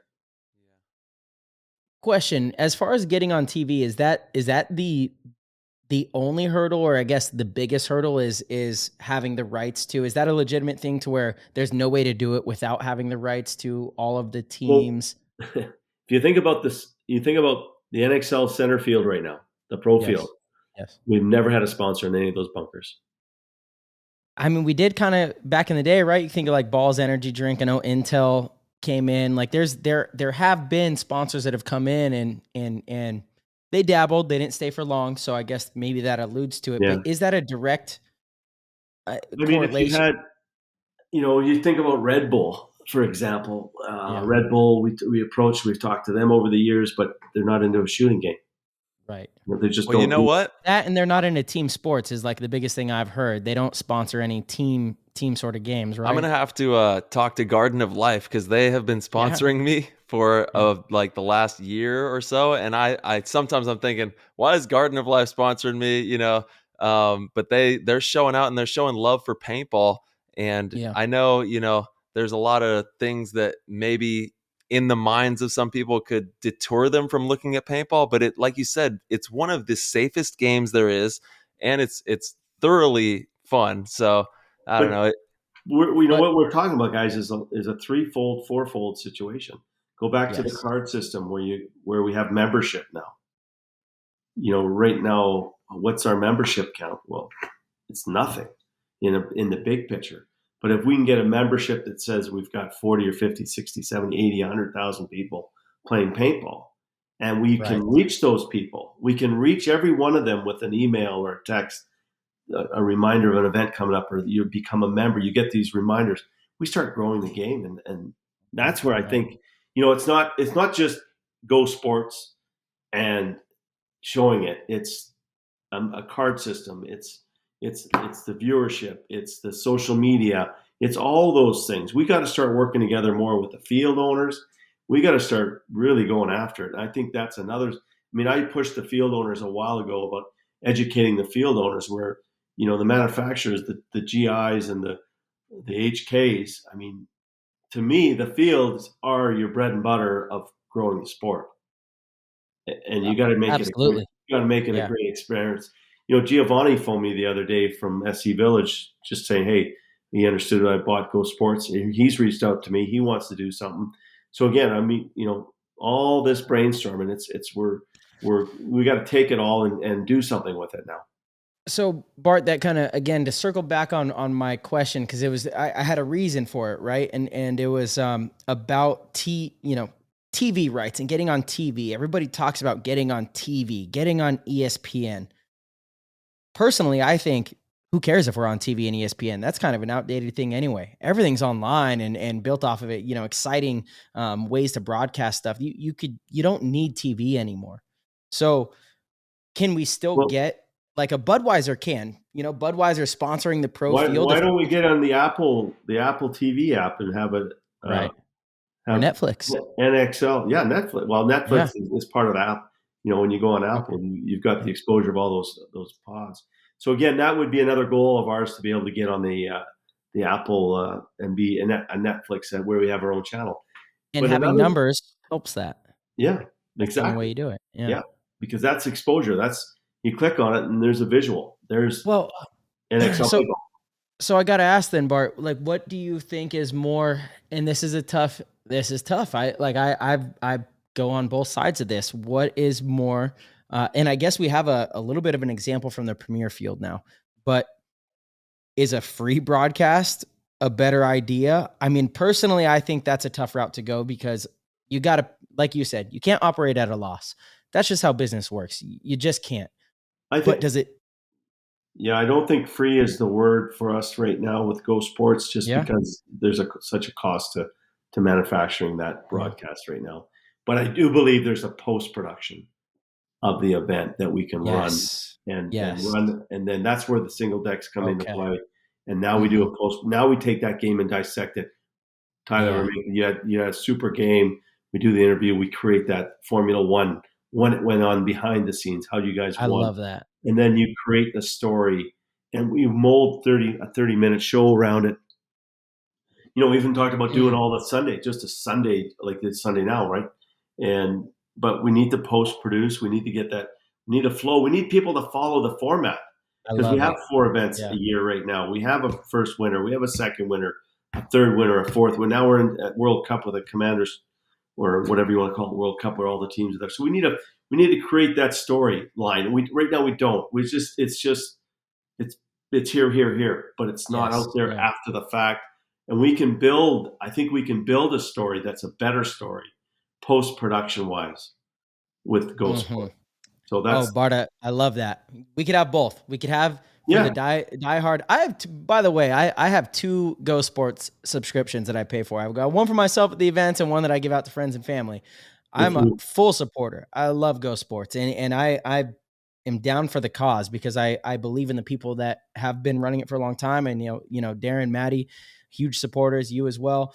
So that's for the diehard paintball fans, right? The post-production stuff is how the post-production, that's how we tap into the people. And you bring up the F1 stuff. Yeah. Oh my God. So many new fans from them just being on Netflix, or Apple, whatever it is. Exactly that. Yeah. Yeah. I love it. Okay. Fantastic. That's exciting stuff right there. Yeah. Okay. So, that does kind of answer, again, my question. Secrets. Yeah. This is stuff that we want everyone to look. The more information and more access we give all of the players that are in our community to what we're trying to do, the better, because again, I'm just so sick of seeing the negativity and the naysayers, and they just don't know. They're so removed. They're so disconnected, and I used to make a mistake a long time ago, and Maddie Marshall has been a huge influence in my life, my career, many times over. I would not understand why people would say certain things about me when I, was playing professional paintball in my early days. And his number one thing he would say is, why do you think they should give a F who you are? They don't know you. They do not know you. They don't know you as a person. They don't know your beliefs. They don't know your values. If you care about what they think, then you have to let them in. So to me, that has carried with me for so long, and it's so crucial. It's a big part of what we do. It's, again, why we start this podcast, to let people in on the inner circle of professional paintball, the industry, the organizations that are pushing this machine, because I believe in you guys. I know Tyler believes in you guys. And so it's our way of giving that vehicle for the listeners to buy in. The more people that buy into what we're doing, the better, and when people don't know, when players don't know, or they're removed, it's so easy to say, oh yeah, they're just in it for the money here, or this guy doesn't care there, or, that lady doesn't, they don't know. It's so easy to say those things. Yeah. So again, these conversations are really important in my opinion. And it's a big part of why we do this show. We want to connect the listeners to the inner workings of paintball, the industry, the pro players, everything that's going on. Yeah. It's and it's going to take a little bit of work with the vendors, the paintball manufacturers and everybody in a sense, because we're all supporting everything about the game right now. So we've got some. Honestly, I consider them big goals, big opportunities that I think we can take it, and that's my hope, and that's really why I went after the GoSports deal and say, okay, if we can do something, let's go after. Let's see if we can make a difference. Well, I know that I speak on behalf of the whole PTG Nation, all of us, anybody who plays paintball and has the luxury of being able to pull up GoSports in their pocket. It's like a dream come true for me as a pro player that I can watch paintball on my phone because we all know in the early days you had to get your butt up and get out to that field and go sit on that net and get sprayed and have to sweat out there. So we fully support you and are super grateful for everything that you guys do. And if there's any way that we can help in any facet, we're always here to lend a hand and be there as a support system, and just be walking this paintball journey together. Yeah. Keep an open mind and keep brainstorming. That's ideas. it. Yeah, Bart, and connecting with each other. That's it. Am I allowed to ask it again? I'm sure there's a little bit of a financial cost, like the difference in bleachers from World Cup to the rest of the events. When you're at World Cup, you have banners across the pro field. You have bleachers that are pretty massive, and it feels like that stage is a stadium almost, and it's epic for any sort of, like, to me, one of the worst things is when you have games on GoSports, right? And you see the stands and the grandstands are empty and there's like no excitement around that. It's not appealing for the viewer, right? You're like, oh, what, empty grandstands. Clearly this game doesn't matter. Or when you have photographers at World Cup, being able to take photos of certain moments. I mean, it looks larger than life. Like, some of these photos come out larger than life. And big shout out to our media team. Every single media member in paintball is such a crucial role of the game, right? When you put that content out into social media, if one of them goes viral, one of those photos, those reels, and paintball looks like, this massive kind of thing, it looks really good for the sport. So I think we should be conscious of always trying to make sure that anything that's captured on film looks grander than maybe it is. Is there a way that we can make that experience a little bit better at the venues, whether it's the bleachers being raised a little bit with like banners along the bottom, or I don't know, is that something that's maybe possible? Well, we're open to ideas. I mean, you think about how it's graduated over the years. Yeah. And I mean, you put the pits at the end. Now we created that theater stadium. Right. And World Cup is pretty impressive. I get it. Yeah. And again, you're not doing World Cup every event right now. Of course. So how do you create that? I mean, we were concerned when we went to the single deck. Are we going to have people in the stands as much as we normally do because of the stack? And then we had the amateurs there. And actually, our attendance was pretty good at the last event. So, can we do more and better? I mean, we're always open to ideas. It's not like we're not sitting there. We even allowed half the side to be open to the regular fan to walk in and see it. So, which is amazing, by the way. It's like a beer garden. That. It's a beer garden right there. So, and that's done well. Again, those are ideas that we changed. I mean, that's what I say. We're all ears. There's an idea. Let's roll with it. Let's try it. What if you have a GoSports subscription, you get into the grandstands for free?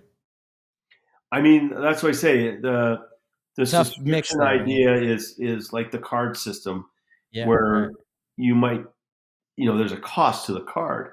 But if you think about the value, again, when we apply maybe insurance for the paintball player that's going to be playing, Johnny's going to be out there, and we have an insurance policy with that card. And there's so many things we can add to this card.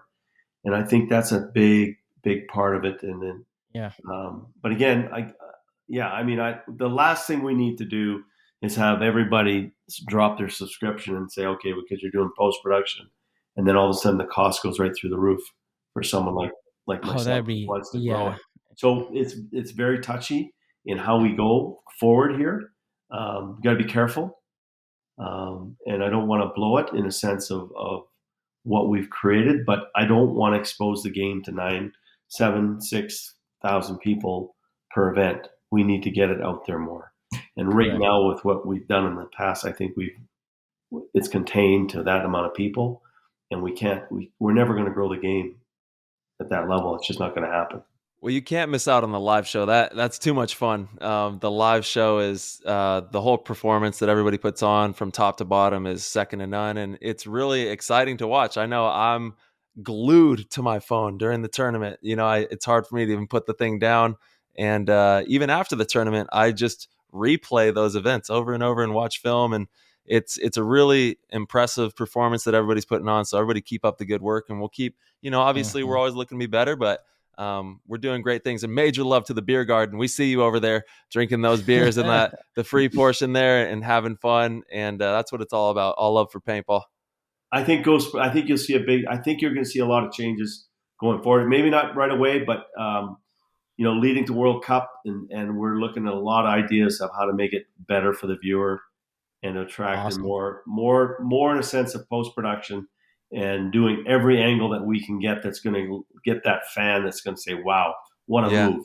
That was great. Mm-hmm. This is exciting. I see it. Mm-hmm. We need them to feel a part of it. That's, I think, if we can create that fan sitting on the sidelines to feel like they're in the game, that's where I want to take it. And then it becomes part of the game or brings him to where he wants to play the game.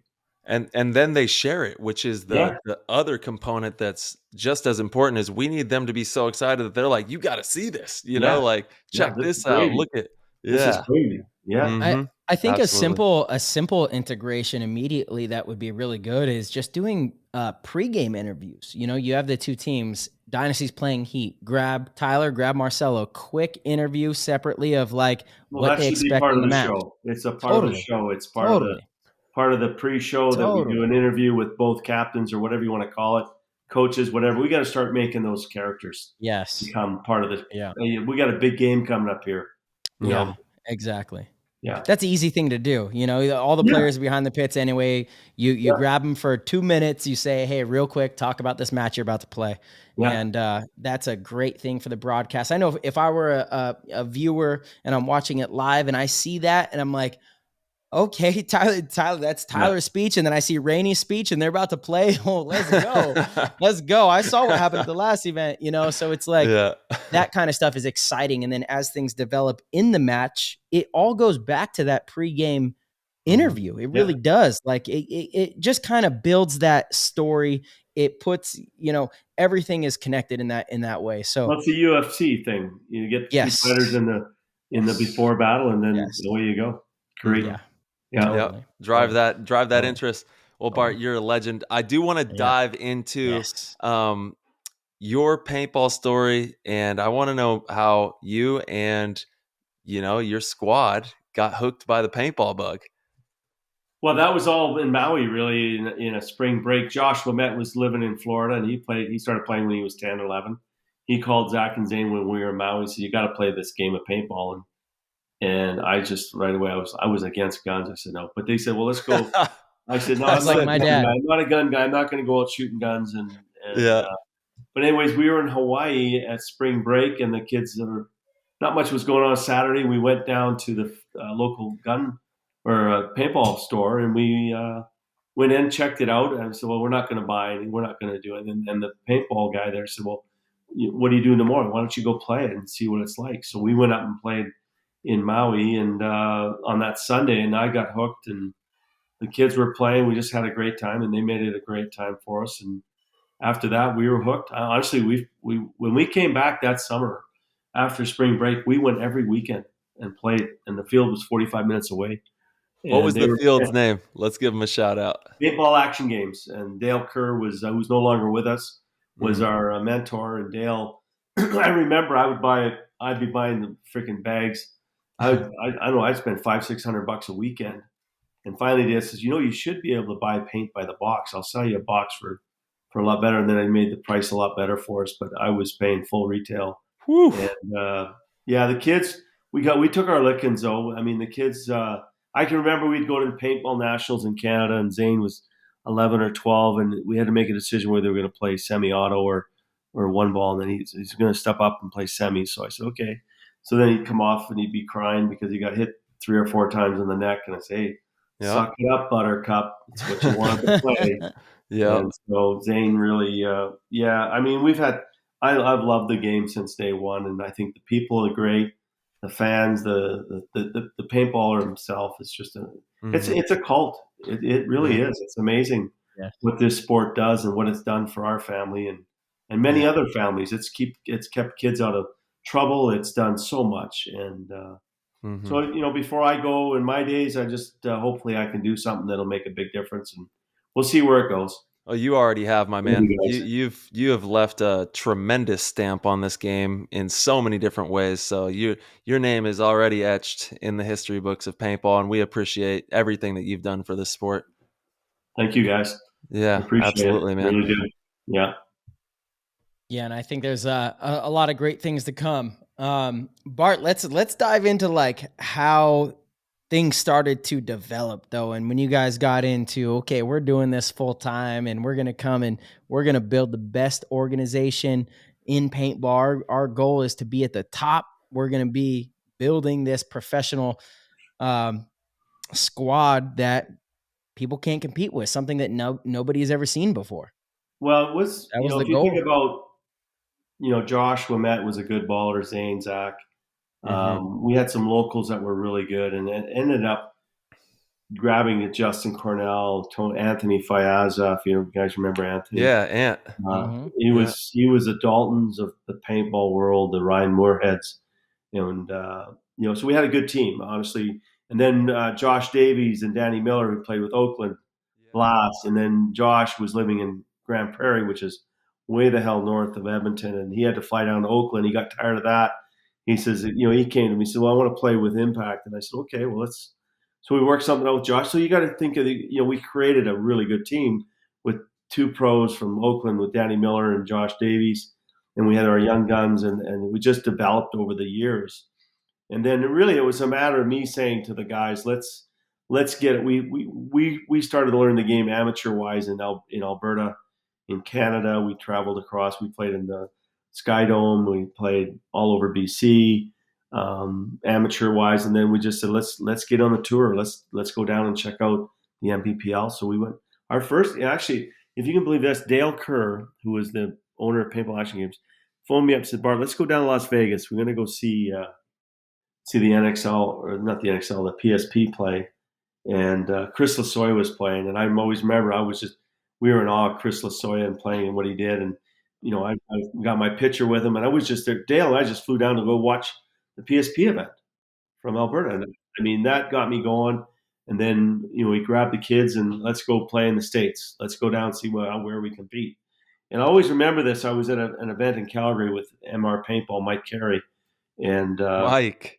Shout out to Mike Carey. Mike Carey. Mike was on Oakland. That man was a wild paintball player. Yeah. He was a wild man. Fearless, really good. Yeah. And the speed of the game in the States was so much faster than Canada, and no different than I think Canada would be compared to the European. But again, our players, and I always remember Bob Long, when we practiced him and played against me, we became a very methodical paintball team. We learned so much because when we started, it was Division 2 in the MPPL, and then they made a decision to go down to a relegation system of 3 teams. And if you weren't playing semi-pro, you would have to make semi-pro, you had to finish first place from the amateur. So at that point, we had played 2 events, and I said to the boys, if you ever think you want to play pro, we have to make a decision now to turn semi-pro. Mm-hmm. And we had played two division. We were in Division 2. We played 2 events. We had 3 more events to play, and we ended up turning semi-pro after playing Division 2. I love that. I can remember what a level of change. And you talk about pro, semi-pro, amateur. So that was the wake-up call. But the first 2 events, we got our asses whipped, and then we went to the Miami event that was filmed, and we ended up making the playoffs.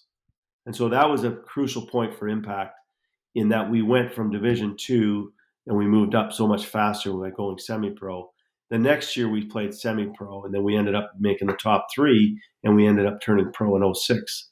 I love that so much, Bart, because I think there's so much to be said about that, taking that jump, that leap of faith. There's a lot of teams out there that are scared to do that, but on the other side of that, there's some ass whoopings, but then there's also going to be some tremendous growth. You're gonna mature in ways that you would have never been able to if you stay, kind of stagnant. You got to kind of attack those higher realms. Yeah, I think I went to a sponsor trying to get sponsorship for us. That team. He says, what do you mean you're going to semi-pro? Why would you do that when you're dominating in division? But it was just that. I just said, well, we're never going to grow or if we can play this level, and so we do. We got beat up pretty bad, but we ended up, we made pro, and that first year of pro in the MPPL, we actually finished in second overall. Hell yeah! And that was the famous game in Kansas City against Ironman, where we got what a crazy game. Yeah, that was a wild one. But that'll go down in history. That game, Kansas City at the indoor center there. That was a crazy time. Yeah. Unfortunately, it didn't work out for us, but I think it made our team better in the way, in a sense that it put us on the map. Mm-hmm. Even though that was I don't want to get into it because I think it was a bad way of looking at a game of paintball, and I think there was some major mistakes. It was so strange. How do you leave an event with a tie? How do you do that? Can't do that. Long story short, we had won the game. There was penalties drawn at the last point. Bart, real quick, I was on the Ironman in that match. Were you on the game? Were you on the team then? I played Zach in the one-on-ones in San Diego. Well, I don't care shit about that. We lost. I don't care about that shit. That should never have happened, to be honest with you. You guys signed the card in fucking Kansas City saying you lost the game. And then who was your coach? It was Shane Pistano. Shane comes out, no. We can't lose that way. We can't lose on the penalties. I don't know, something. Zinkman changed the rules. I forget all the details. We didn't sign the card. Bart, I know we didn't sign the card yet. Signed the card. Oh, Oliver definitely didn't sign the card. Oliver's not signing anything if he doesn't. No, we had a signed card. But anyways, we don't want to make a big story about it. But it was being there on that team was for you But the reason why we tied is because we couldn't decide on what to do. I mean, we didn't agree with what happened because we had a signed card. We were declared the winners. Everybody that was there saw it happen, and then all of a sudden it's like, well, no, they didn't win. They got to play it over again. Yeah, it was like there was a penalty that was assessed after the fact or something, right? I kind of forget, but Marcel, you forgot real quick here. Yeah. Hey, I'm trying to boost you guys. I'm saying, it was like we maybe won it was that unfair. tournament. We agreed that we would keep the trophy, and we did. There we go. I still have the check.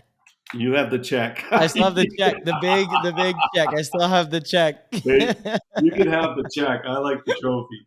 There you go. But we got told we either forfeit the game or agree to. Actually, it was after the tournament was over because we agreed that we would share the win. That was between both teams, and then in the end, the league said no, you got to play it overtimes or you're forfeit. So our guys agreed to play it. But what it did is it set the tone for the future because that was the first time you guys had ever made the finals. Is that right? Yeah. We were. I mean, we did well that year because we were seconds and thirds and whatever. But we were in the running. If we would have got the points for that, I think we would have won the year because it was that close coming down. I think Dynasty won the year, but that was in 2007. That was our rookie year in Major League Paint in pro. Well, I know that I battled against you guys in Huntington Beach with Oakland. Yeah, and that was Dynasty out in our first event. That's right. Yeah, that was crazy. You guys in the finals. Bob Long was up in the tractor directing traffic up there. I don't know what that means, but he was up in a lift. Was he really? I honestly did not know that. We used to have a lot of cheating in 7-man is what you're getting to. Oh, yeah. I think, Bart. Yeah, remember in 2007, that was the same year that maybe it was 2008. We got in trouble for bird dogging. Johnny Perchak had to sit out an event. You remember that? Yeah, everything went. Everything went. Oh, man. God bless Crazy 7-man. times. I miss 7-man. Crazy. Bart, what do you think about 7-man? Could that maybe be like a one-off kind of thing? Why can't the NFL? I liked what HK did the other day where they had the April Fools for the tournament on Huntington. I thought that was great. I know as soon as I saw that, I was envious. I was almost like, oh, man. Yeah, it's that would have been a great opportunity for what I understand. I would love to do it again. I don't know. I think the issue that X Ball is and the 7-man is just, I don't know. I think 7-man is a great game. We've brought it back Sunday at a few events, and we'll let it grow on its own. I think in our minds, from the NXL perspective, is that if it's to be, then I think the Sunday 7-man versus a 10-man. Doing it that way, we've brought it back, but again, that'll depend on the player. I think that'll dictate that. Those 10-man fields are crazy that you guys set up at the tournaments. They look like so much fun. I have to say, in a way, I strongly disagree that we let it happen at events. I truly believe if the NXL did a one-off 7-man event, maybe pro only that GoSports films, or maybe it's open to all divisions. Either way, I think a lot of people would go. Why don't we just add 2 more guys to our 5-man right now? Yeah. Wait, do what? Just add 2 more players. Yeah, but so everything these days is all about boutique, one-off things. That's why the ICC has done so well. I don't think any of the pro teams would like to go back to that full time, but all of the pro teams want to go play the ICC or the ICPL, play like these 1 or 2 events a year, and also have, the Premier X Ball, the way NXL's ran. It's these one-off events that are doing so well. And kind of a little... Again, I'm open. I'm all ears about it, because if you could do it, I mean, maybe you do run a 7-man one event up and just do it. Nothing would be better than going back to HB or Huntington Beach. That's too expensive, though. I think we could do better. Well, we can't do better. Huntington Beach is insane. It's epic, but I don't think people realize the cost of going there. It's really a difficult location to get. I think you can, again, some of the stadiums that we were in, the parking lots, some of that kind of stuff. Well, Dave Baines has got a ton of turf, so we can make it happen. Yeah, he does. Yeah. He's got rolls on rolls out there. Rolls out there. That doesn't bring back the allure of old school 7-man, though. I want Raymond James Stadium right there. Or, I want to be at the Gillette Stadium in Boston, Yeah, well, that's the we one. Could be in the parking lot. We won that event in semi-pro, the Gillette there we go. Stadium. But even in Vegas, there's opportunity there. Yeah, for sure. I think a one-off. Tom's the boss, just so you know. Tom does make all the decisions. Yes. I trust me. I have these conversations with Tom as well. Every so often, get to hop on a phone call with him, and I mean, I hear it all the time. I'm at different fields every single weekend. I work with teams. I work with players. It's what I do. I'm at a paintball field every single weekend, and the common sentiment is I wish that they did a one-off 7-man event. Anybody I've had that conversation with about, like, just like there's the ICC, ICPL 10. If we just did a one-off, I'll say to you, it's not out of the realm that we can't do it. Yeah, totally. This might happen. It's fun, more paintball, and again, it's like more. BMX doesn't have one type of riding a bicycle that is broadcasted or enjoyed by the masses. People like to ride bikes in many different ways. People surf many different ways. So paintball has that. We have that. We have so many different ways that we could play the game and have fun playing the game. Let's keep people excited about it. Let's throw more events. I mean, I imagine more events for NXL that's probably a good thing, and it's a win-win. I think people would really enjoy like just a once a year, a fun 7-man event. It'd be sweet. It would be a hoot. I'm all for it. It would be a hoot. Hell Indeed. Yeah. I got to ask, what has it been like, with Zach and Zane, watching your sons win championships at the highest level? That's got to be a pretty rewarding experience as a father, and kind of describe that journey. Obviously, we talked about, going pro. We just talked about the first, rookie year, and then kind of talk about how it developed and how that experience has been for you and the fam. It's when you got to think about Josh Lamet too, and Zach and Zane. They're all connected, and I put JC in that realm too. There's a core there that's there, and Josh is coming back for this next event in Dallas. Just so you know, Josh Lamet. That's awesome. For us, it's funny because we won series events, we won Europe, and we'd never won a World Cup. And when we won that first World Cup in 2016, I mean, when we turned pro in PSP and we won Chicago, I think it was Chicago was our first pro win legitimately. That was a big win because the boys were, we all thrive to win, but when you got so many seconds and thirds and fourths, Rich Telford used to come, man, you got to quit finishing second, man. And he's right. I mean, I can show you a trophy case full of seconds.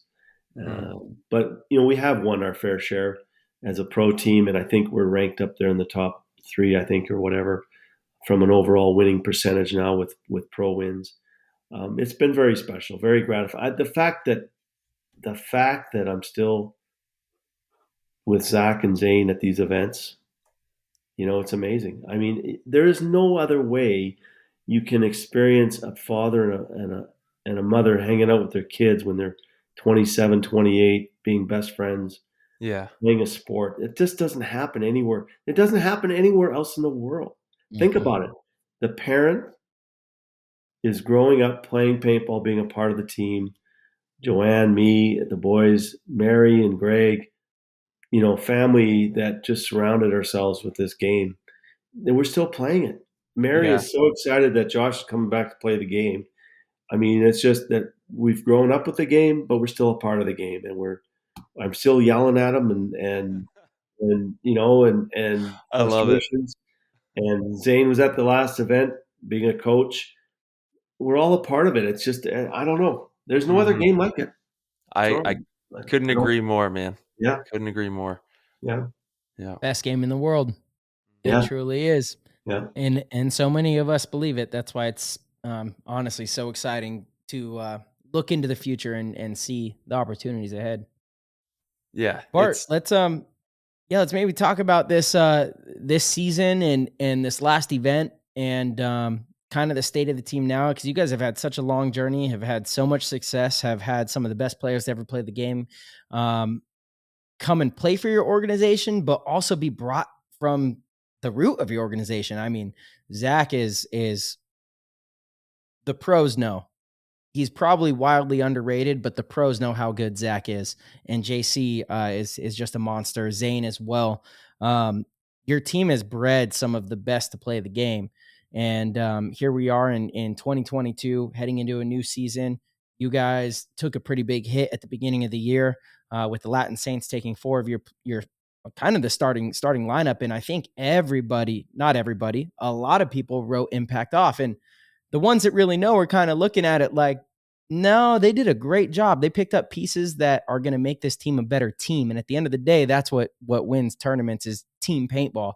And here you guys are still, looking stronger and looking great. Winning in the first event. And what are your thoughts on the team and where everything's at right now with Impact? Well, I'm pretty happy that everybody's feeling sorry for us now. I mean, it's been a while. But that's besides the point. It's a nice turning point there, right? Yeah. If I look back at Impact in its early days, when you go back to JC and Zach and Zane when they were young, growing into the game, turning pro, and what got me is that I think we did so much better as a team in those years because we had discipline, we had they listened and they learned, and we grew, and we really adjusted our game. And I mean, for a compliment from Bob Long, saying we were one of the most methodical paintball teams, and I was proud of that because that said a lot for where we were in the game. But I think right now, with what's happened with the movement of the 4 that left, it's brought in 4 new guys that I think have got so much desire to win that I think we're at that stage where we're going to lose, we're going to win, we're going to experience it all again. But I think the attitude, the desire is something I haven't seen in a while. I'm very excited with what we have. We're bonding well. We've got a lot to prove yet, but I think that game that we lost was a step back. But again, that's part of, hey, if you don't fall, you're never going to learn. So that was a bit of a fall for us. But again, I'm excited. I see some wins coming. We're very strong. I love the talent. It's not like we're starting over in my mind, because these guys that we brought on are experienced. They know the game. They just need to corral it and put it in perspective, and they're listening and they're disciplined, and that's what I see. I see success coming. So, but again, it's tough. I mean, Dynasty, three wins in a row. Kudos. I don't think we've seen that. I don't recall seeing that. I mean, maybe back when Ryan was playing, the Blue Boys were playing amateur before the pro level. But yeah, I mean, there's some talent. I think Damage did it in like 2010 or 11. I remember seeing that. I'm not sure. I could be wrong. I don't know. Yeah, but it's a rare thing. It's hard to win events. It's hard to win events nowadays because, well, even World Cup there's only been the last 3 years, 3 teams that have won it. In the last 6 years? Yeah. Yeah. Wow. So again, I'm excited about our team. I really am. Axel from the Tauntauns. I mean, there's a guy that's another huge pickup. I mean, again, you go, Marcel, you said it.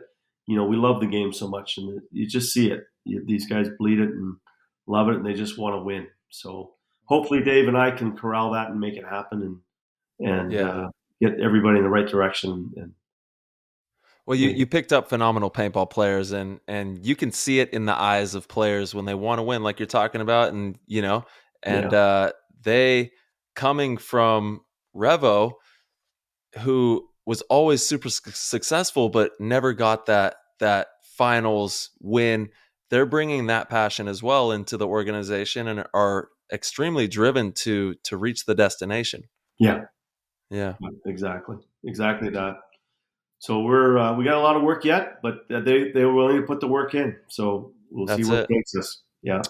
Bart, I gotta ask, like your feelings on some sort of roster lock or way to prevent those kind of big moves. I mean, talk about going direct to the source, and since it affected your team the most this offseason, there was a lot of talk of okay, so do we have to not allow players to move after January 1st, or do we not allow multiple players from one team to go to one team? Is there any thought on your side of how to limit that, or if limiting that is fair or appropriate?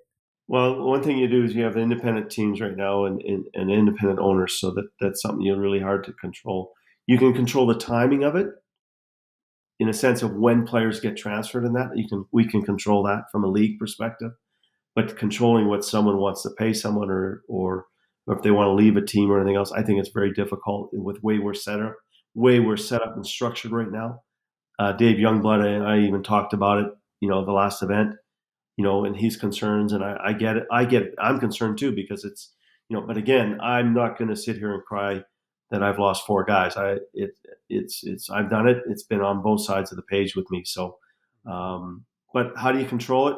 Again, I think that control would come if we get to that level of exposure to the masses, and we start seeing a contract that needs to be signed with the NXL teams and the NHL that says, here's where we're going, boys, and this is how we can control it and protect ourselves. Because if the league can earn money from outside sources, then all of a sudden we can start flooding that money down to the pro teams. Then all of a sudden you create something that says, okay, now we've got to have an understanding of how we manage it. Maybe at that time there's a cap or whatever you want to call it. But right now I just don't see it happening based on where we're at and what's going on. Timing, yes, but not a cap, because we can't control. I can't control what the Saints, the Heats, the Tampas, the Impacts, the Dynasties. I mean, they all, over the years, the last 2 decades players have been paid somewhat to play paintball. What do you think the timing should be on something like that? Again, that's something that we can all look at and agree on, that says it starts after the first event, it starts after the second event, or it starts at the beginning of the year. I mean, once the year starts, it's done. But again, I mean, think about it. Marcel, you have a disagreement with your coach, you're pissed off, you're not playing enough, and I can go to another team. I can go, a lesser team will pay you a certain amount, and you're going to be the number 1 starter. I mean, who knows? I mean, that's why I say it's not an easy thing, guys. It's not. Yeah, no, it's not easy. I mean, why should I stop you from earning whatever you can? And no different than what the Saints came in and did, nor when I came in and started, Dave Youngblood back in the day, paying Oliver Lang, the first player over $100,000. That's a great move for Oliver, and even the Dynasty guys were, go back in their early 2000s. It is what it is. Yeah. I think it's appropriate to have maybe some sort of timeline.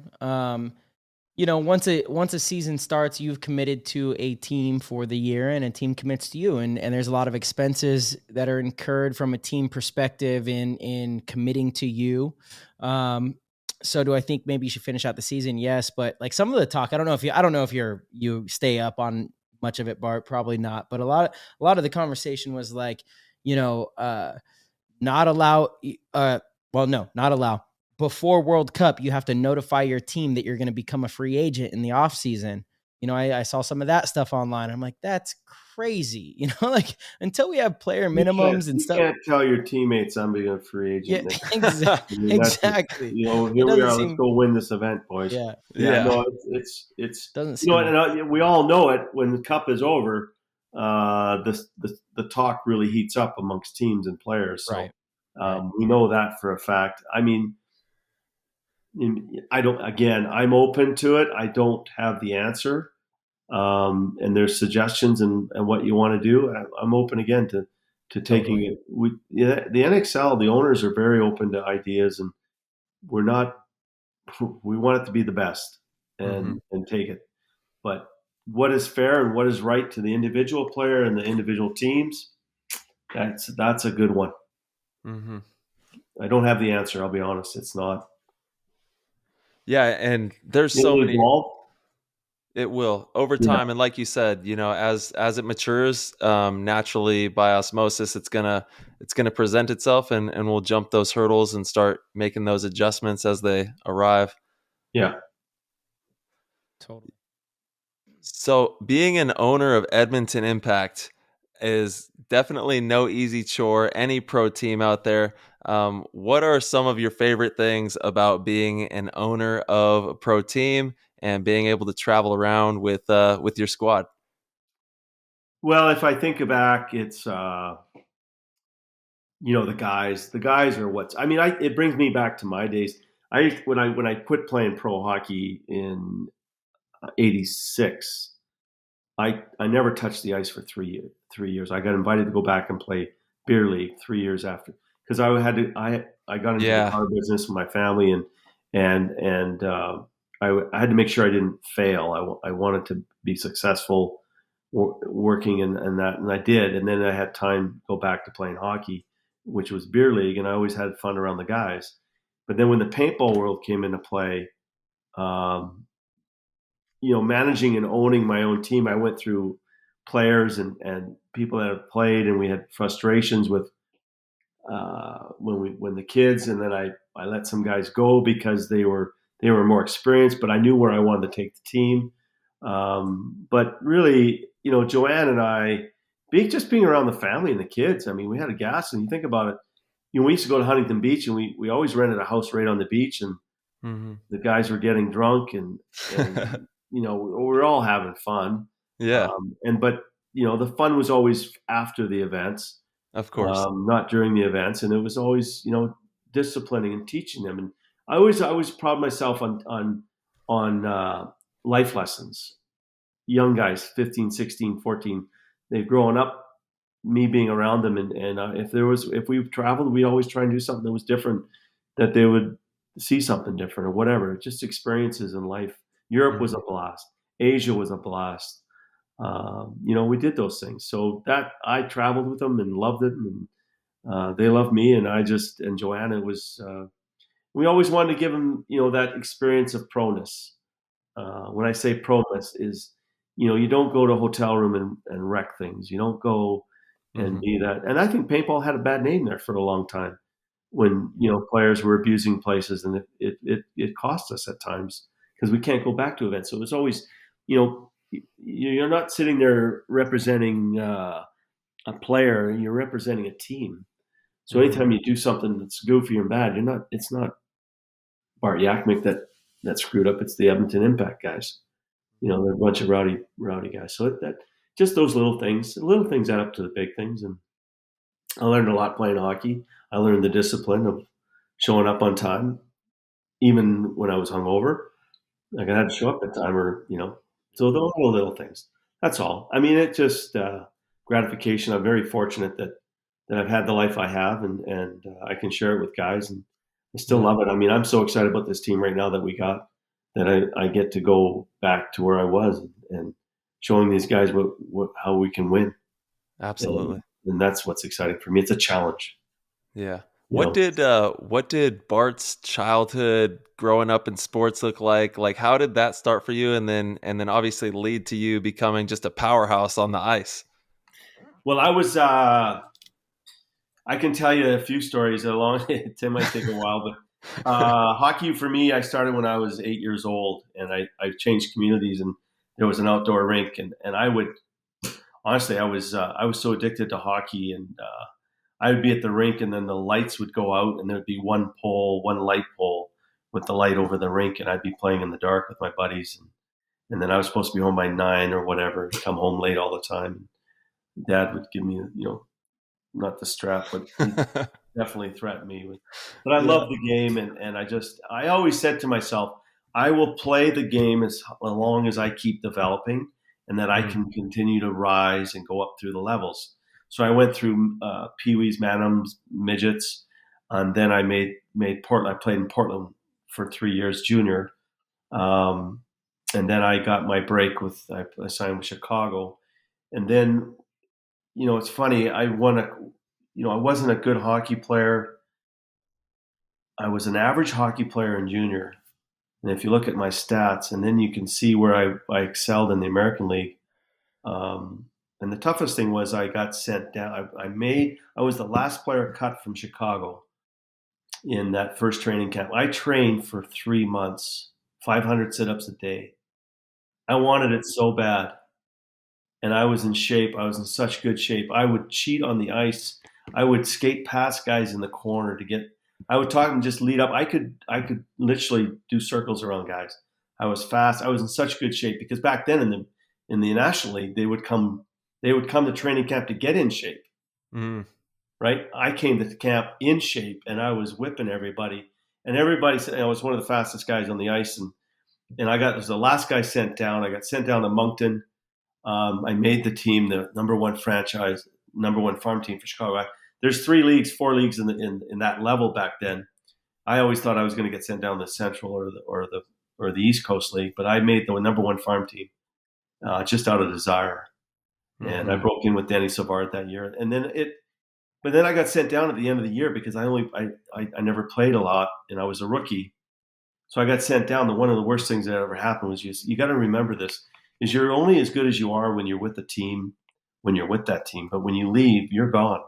You're not going to be missed. And it's a life learning lesson when, you're not needed and you're empty and you got nowhere to go. And so, I got sent down. I played in the Atlantic Coast League, and then but then next year I came back and made the team again, made the same American League team, and we ended up winning a Calder Cup. So I got a championship ring in the American League. But I thought, I played third line at that time. I went to, funny story, I went to Bob Pulford of the Chicago Blackhawks, general manager the next year. We won the Calder Cup, and I was making $20,000 a year. And I said to him, I want a raise. I'd like a raise. I won the Calder Cup. I feel I played really well. And I didn't have an agent. So he says, well, Yak, he says, my nickname was Yak. He says, well, you're just a jackhammer. Because I was a third line stringer. I scored 8 goals, and I didn't do anything really other than play third line. And back in the hockey's a different game. So anyways, I said, well, you got to give me something. So he says, I'll tell you what, I'll give you $1,000 for 10, $1,000 for 20, and $1,000 for 30 goals. And I had scored 8 goals that whole year before. That $3,000, I was leading the American League halfway through the season. And I had 29 goals with 1 game left in the season. Damn. And the coach in that time was Orville Kurtenbach. He says, I said, I need 1 goal for $3,000. And I scored 30 goals in that season. Amazing. Yeah. So incentives work, but, and then I went on and so I led the American League part of that year. And then the next year I was done at Chicago. Then I ended up, the next year I was leading the American League in scoring, and I did really well. I had a good year. I mean, I won a Calder Cup. I got an NHL goal. I played with Team Canada and Spangler. I went and played Europe. So I had a great career. I got lots of stories about hockey, about things that went on. But again, I mean, that was life then, 80s, drinking a lot of beer and having a lot of fun. I love it. Did you lose any teeth out there? You got all your teeth? Well, I lost 1 tooth playing beer league. Yeah. After I quit playing pro hockey. Oh shit! Can you believe that? I was so pissed. Losing a tooth, some amateur guy coming up to me and throwing a stick at me and knocked my tooth out. So I lost 1 tooth. Damn, man. Yeah. Well, I could go on for hours talking about stories, but I love it. I learned a lot from those days in hockey, and I brought them all to paintball. Yep.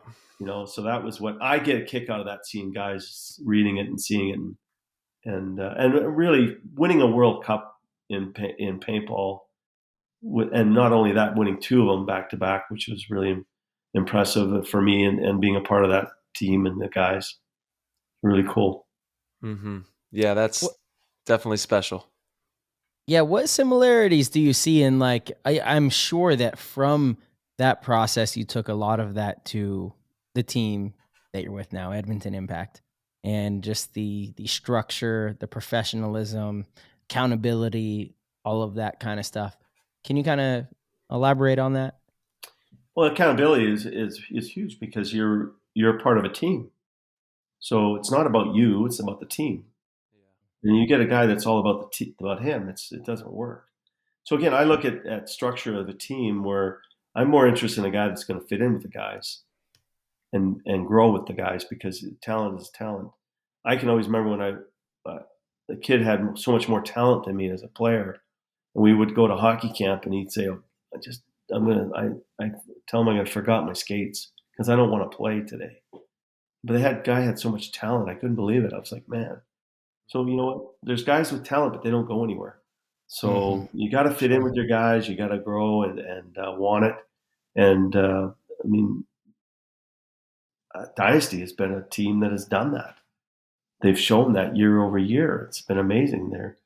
They got the desire still, and it's showing. So I don't know. I mean, the discipline is big with me. The discipline is huge to say that if we can get a player that will do what needs to be doing, not doing what he wants to do, because it's not about the player.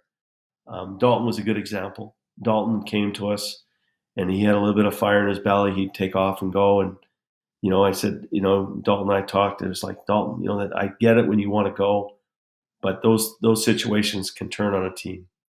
And Dalton learned from that, and he became a player that played with his team. And that's why you're seeing him. I think he's excelled in the last couple of years, and he's learned to play team paintball. A great example of what I've seen a player really understand that and move with that. Yeah, Dalton's one of the best in it, and really that's the story with a lot of attackers too. You look at Mouse, Chad George. Just leave those two. As far as like elite snake players, their biggest transformation was when they started to understand the importance of also being alive, and getting into those spots and staying alive. Dalton, same thing, just over on the Dorito side, right? When you're an attacker, it's easy to brush off getting shot from making a move because you say, that's my job. I'm supposed to apply pressure. I was trying to get into that good spot. When these attackers start to really understand the importance of survivability and when to pass the ball, you get into a good spot, you apply pressure to the other team, and then you sit and you suffocate the other team with your survivability and you pass the ball to your teammates. That's what makes the best attackers right there. I used to have a player, I used to call him 50 cents. Because he was only worth 50% of the time, because he'd go down and get shot 50% of the time, and he'd win the other half. I said, well, what's the point? You're 50 cents. You're only worth 50% to me. You can't win by being 50. Every time I throw you out, you're one of the best guys out there, but you're only winning. You're dying 50% of the time, and you're making a point 50% of the time. Right. So you're only worth 50, but get me 60, 70, 80% out of you. Yeah. Where you make those moves and you stay alive, man, you are golden to me. Totally. You could argue JC was the same too, Yeah. Hyper aggressive, still is hyper aggressive, but he's found a way to also survive, and that's why he's one of the best in the league. Yeah, exactly that. Yeah. Yeah, JC's a monster. He's one of the best ever. Yeah. He's deadly. He's deadly. And he loves it, and he's got JC's got it all. He can be. It's funny. He's one of the best guys I know in the game. On and off the field. Yeah, he's a great dude. Exactly. Yeah. And he's got a little one now, so he's maturing a little bit finally. There we go. It'll do that to you. Yeah. I don't know if everybody knows this story. He broke he got in a row with Ryan Moorhead. He broke Ryan's jaw. Oh, They base planted him he's on our team. Ryan's on our team. First event for Ryan Moorhead in Huntington Beach. And we warned Ryan, don't mess with JC because he'll hurt you. Well, we broke Ryan's jaw on the Wednesday before the MPPL event. Oh my gosh. Yeah, he souffled him, and they were really drunk. And then ended up Ryan. And they come downstairs to me and they go, Dad, Zach comes down and says, Dad, don't get mad. I says, so it's Joe and I are sleeping. It's like midnight. He said, I think we broke Ryan's jaw. And I'm thinking to myself, you just don't break people's jaws. It just doesn't happen. I thought you guys didn't. I thought you saved the partying until after the event. This is before. This is a week, midweek. Okay. Well, they got out of hand. So, anyways, so I get Ryan into the bathroom, and he looks like the alien with his jaws flipping out. Oh, I says, I cannot believe you broke his jaw. Oh no. So we took Ryan to the hospital that night. Took him to the dentist the next morning. They put his jaw back together with wires and all that, and Ryan ended up playing that event. Oh hell yeah, I did. Ryan's an animal. Yeah. No surprise there. Ryan bleeds. Ryan's been a special guy to me. Yeah, yeah, that's been wild. Yeah, don't mess with JC. The only guy that's ever beaten JC is me. So, okay. Yeah, you can ask him about that battle. All right, I wouldn't want to mess with either one of you. You know, we're gonna have to have JC on here pretty soon as well, and get his story. He's just an absolute icon in paintball. Yeah, 100%. Right on, guys. Bart, we have a few questions from the PTG community from the Discord. So if you don't mind, we'll get into some of those and then we'll let you out of here. But man, what a tremendous story and honor to be able to have you on the show and kind of chat with us about.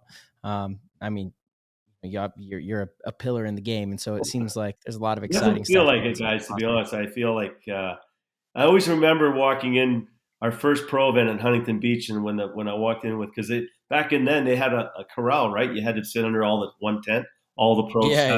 Yeah. And it was such a special feeling to say that we were pro. And I'm walking in with my boys and Josh and Zane and Justin, and we're like 15, 16, 17-year-olds turn pro. And I just, what a feeling. Yeah. When you turn pro as a player or, for that matter, it was really special. Anyways, go ahead with some more questions, whatever. Okay, yeah. All right. So the first one I got is from Young Stevie. Got to give major shout out. He always has some great questions, but he goes, "Hey Bart, thanks for taking the time to do PTG. Impact created some of the best video content while simultaneously going on one of the most impressive win streaks in paintball history. Looking back, the Impact series was the Hard Knocks of paintball. Would you do another Impact series, and what team would you be interested in seeing in the Hard Knocks style content about? Thanks for everything you put into the sport." It's a great question. Actually, I think about it because that series, the numbers I got out of that, I actually was watching a couple of the series the other night, and I had quite a laugh about it. A lot of F-bombs. But I'd love to do it again. I don't know if Impact's the right team at this point because we've done it, and we're maybe not ready for it right now, but I would love to do it with another team. We've actually talked about doing it, and I think it needs to be done again in a certain way. I think it's very viable and very. That was very successful, and people loved it. There's nothing better than creating that story behind the scenes. I actually got more fun out of watching the late clips in the events because it was the comedy that was created by the guys, and I think we need to. That's the character that we're looking for. Yep. That we need to present and go after. I love the Impact series. We had such a great, and there were some decisions on whether we charge for, commercials or do we run, and we said, no, it's going to be completely freeless and no commercials in those series. And that was part of the success. So again, I'd love to do it again. And not necessarily with Impact, but another team that would be willing. There's again, it's back to costs and back to things like that. But, again, we want to do what we can for paintball. Who would be the team? That was part of his question. What team? Yeah. I like Infamous. I think they got some, interesting characters. I would look for the team that's really out there. I think New York Extreme was pretty wild at times. You want the wild time. JC was wild. You think about the brothers. It's changed again, though. The whole environment of having a good time has maybe changed a bit. Even you look at NHL teams. They don't. There's not that partying scene as much as we used to do. So it's changed There's still a bit, the camaraderie can be captured, though. Yeah, it can in the meetings, in the dinners, in the house, the hotels. It can be captured, and there's magic there. There's certainly magic there. I mean, we would bring the guys up to the lake, the shoe swap, and Ryan Moorhead's taping wine bottles to his wrists, and we had a milk off. I could tell you stories like this. God, that's so much milk fun. Off. Yeah, milk Lake off. would come and defeat all of you. Yeah, that was a bad one. I think Ryan won that one too. Yeesh, of course they did. Yeah, but anyways, lots of good stories. A lot of fun. Would love to bring it back, to be honest. What team? Yeah, I mean, Infamous. Yeah, that'd be cool. awesome. I like that. Yeah, they're exciting for sure. Doing a great job. All right, we got RGZ. He's asking, with the 4 players who have gone to their new team, who is the leader or captain that everyone on the team looks up to as well? Who should we look out for in the future as an up-and-coming baller on the team? On Impact? Yeah. Honestly, I think there's a couple. I could name Axel. I think Axel's got a ton of talent. I like Zupa, and I think it's funny. You take those guys, and Trevor Reeser's been with us for a while. I think what I said earlier in the season is that we need to keep guys in certain positions, and like Nick Laval even playing up the middle like he did at last event. Like let them excel where they're good at. And I think we went away from that in Impact's history. We're trying to do too much with our players, So again, I like the talent. I just think it's going to take a little time for us, but I think we're going to be scary good coming forward. Who's the captain? That was part of that question too. Who is? We talked about that actually at the last event, and I think you'd almost put it into the core. I think Matt. Matt Jackson has a lot of voice, but I'm not sure on Matt in a sense. I think Zach needs to take a leadership role, even JC. But they're different. It's different. I mean, Impact has never been about a captain in a sense where you guys are different. Dynasty, the Oliver Langs in the past, Tyler. You're big. I don't know. I mean, I'm not sold. I was a captain on my team when I played pro hockey, and the coach got mad at me and took the captaincy away from me. I went and scored a hat trick the next game. I said, F you. So, captain is very, it's a rah-rah. The J-Rabs were the rah-rahs. Everybody's got a different way of doing things or being that rah-rah guy. So I don't know. I'm mixed on it, to be honest with you. I don't know if we need a captain? I think yes and no. And I'm even then, it's everybody's pulling together. So that's it. It's all about the team. We need 5. We need 5 captains on that field every time they step on there. Yeah. But again, it's buying into the program, right? Everybody's got to buy into the plan, the process when you have meetings, supporting it. And again, you can't have. You want everybody buying into it. I can't surround myself with a guy that wants a plan that's going to make sense for what he needs to do. It just doesn't work. So that's right. It's a great answer. Yeah. All right. We got from our boy Fab. He says this was brought up in the last episode with Bobby, but what are your thoughts on the league going to requirement that all teams shoot a bright colored shell on the ball? The idea being that it would be more visibly engaging for the viewers. Think there's any conversation around that? I think it's probably the right answer. Not only the right answer, it is the answer. And I think that's the way we should go. We need a paintball that can be seen on the webcast, and I think that's the way we have to go. And we're going to push for that. I think I would totally agree with that. Yeah, absolutely. Cool.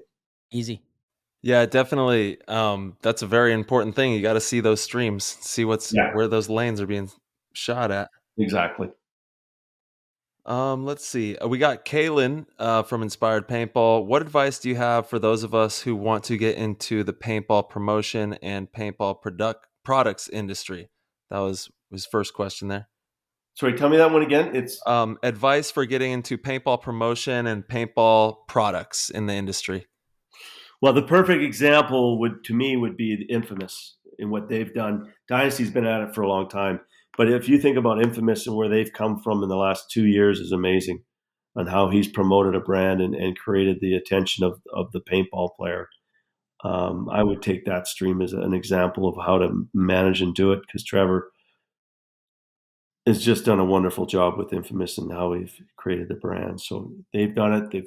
I think when he worked and he went overseas, he got all that education. So it's not easy.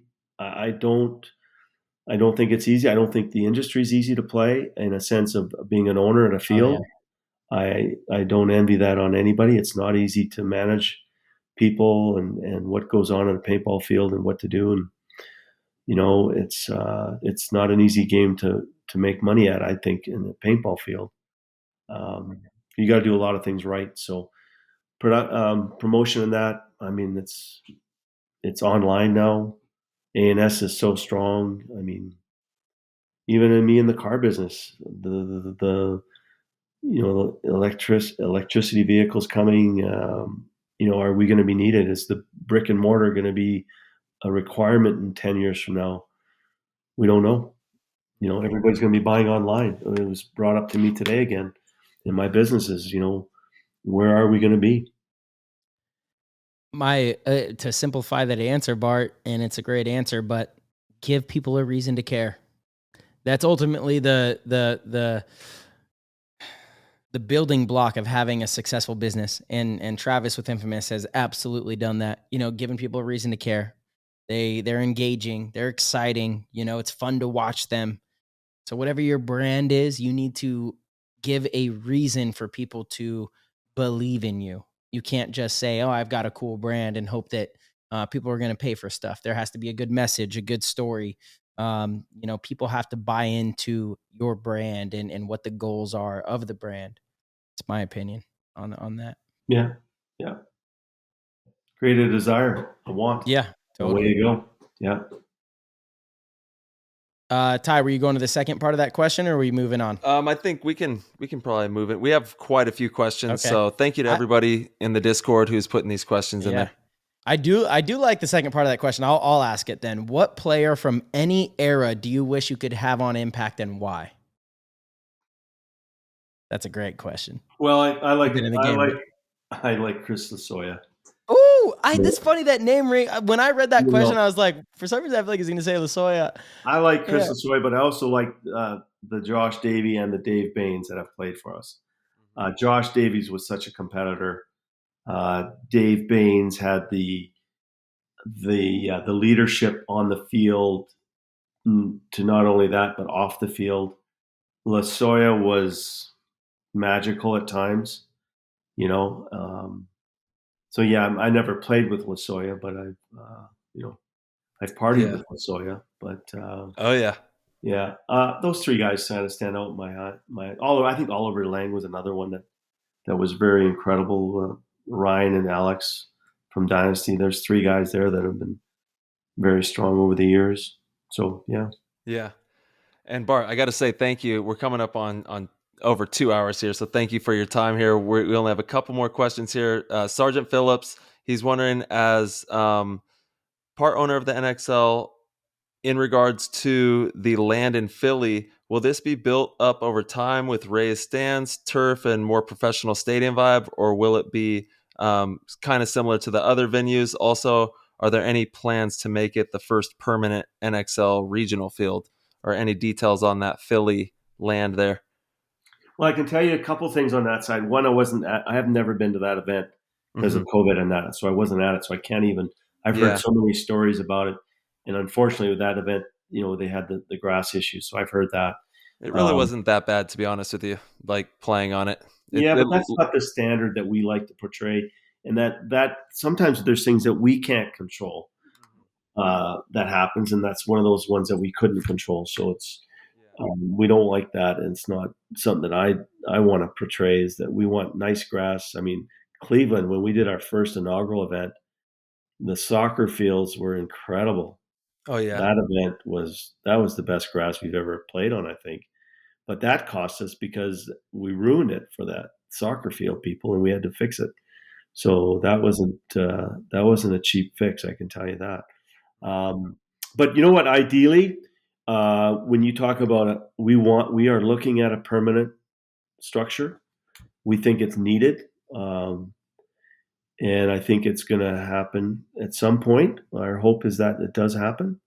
The one thing that I think needs to be said is, if you think about permanent, if we had a structure, say in Florida, that was permanent, NXL branded an event, if you had a Dallas fixture, NXL appointed, and then, so think about it. We stopped going now to these different cities, different events.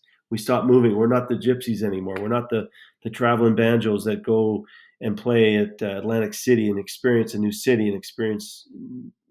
So that's my concern, is when we go to fixed events that are going to become professionally run by the NXL that are fixed, then all of a sudden you stop traveling to these different cities. So that's the mix that I get into, of saying what is the right thing to do, because there's lots of thoughts on a fixed in Florida, and even Vegas. I've been looking at, I can remember Dave and we found the Vegas event on the golf field there. So I don't know. I'm a mixed on it.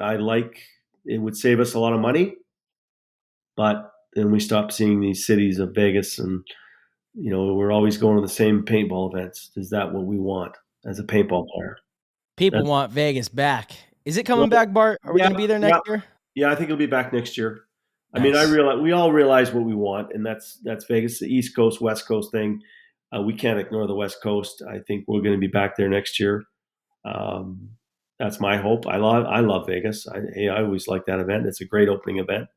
So yeah, our hope is that we do go back. So awesome. Bart, my last question from the Discord is from PB Long Island. He says, as a longtime owner of a historic franchise, what do you look for in the brand sponsors that you partner with? For some teams, it's take what you can get. But when you have the choice, I'm sure there are certain factors to seal the deal. Yeah, I mean, it's funny because Eclipse has been, I was one of the first to, in 2007, I believe it was, as Eclipse has been around forever, but Eclipse has been our sponsor since 2007, which is now almost 15 years.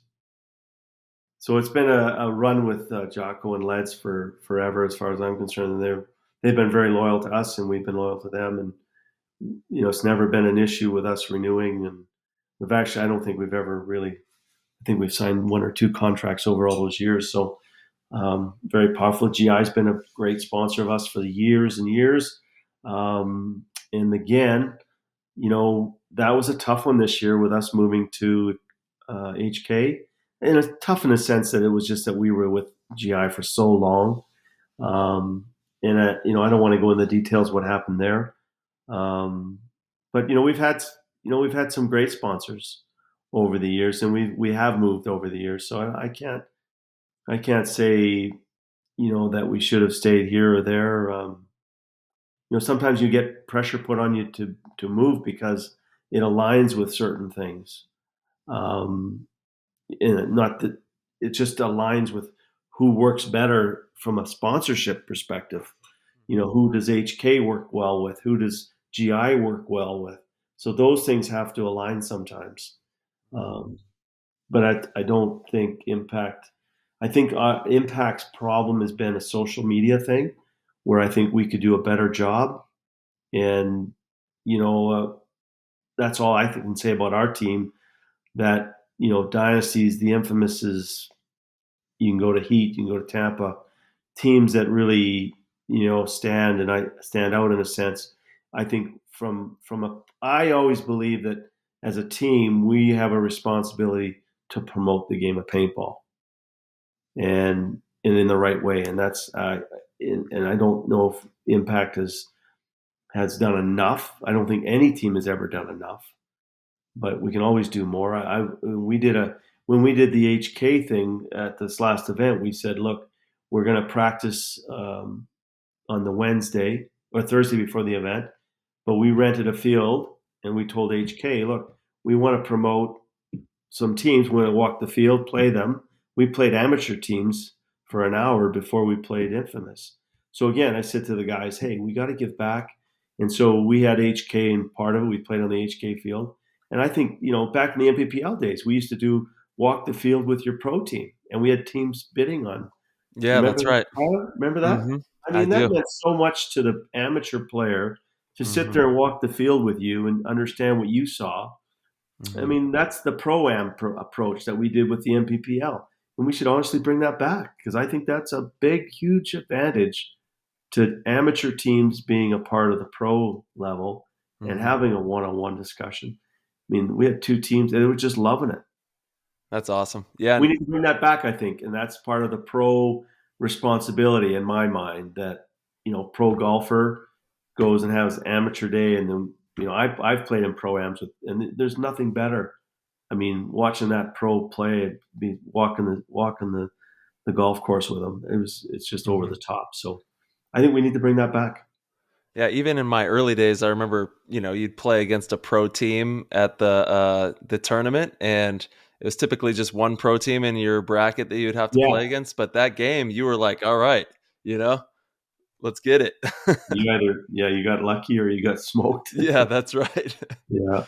All right, this is my last question, and once again, thank you so much, Bart. This is from Broken Knee 94. That's his name.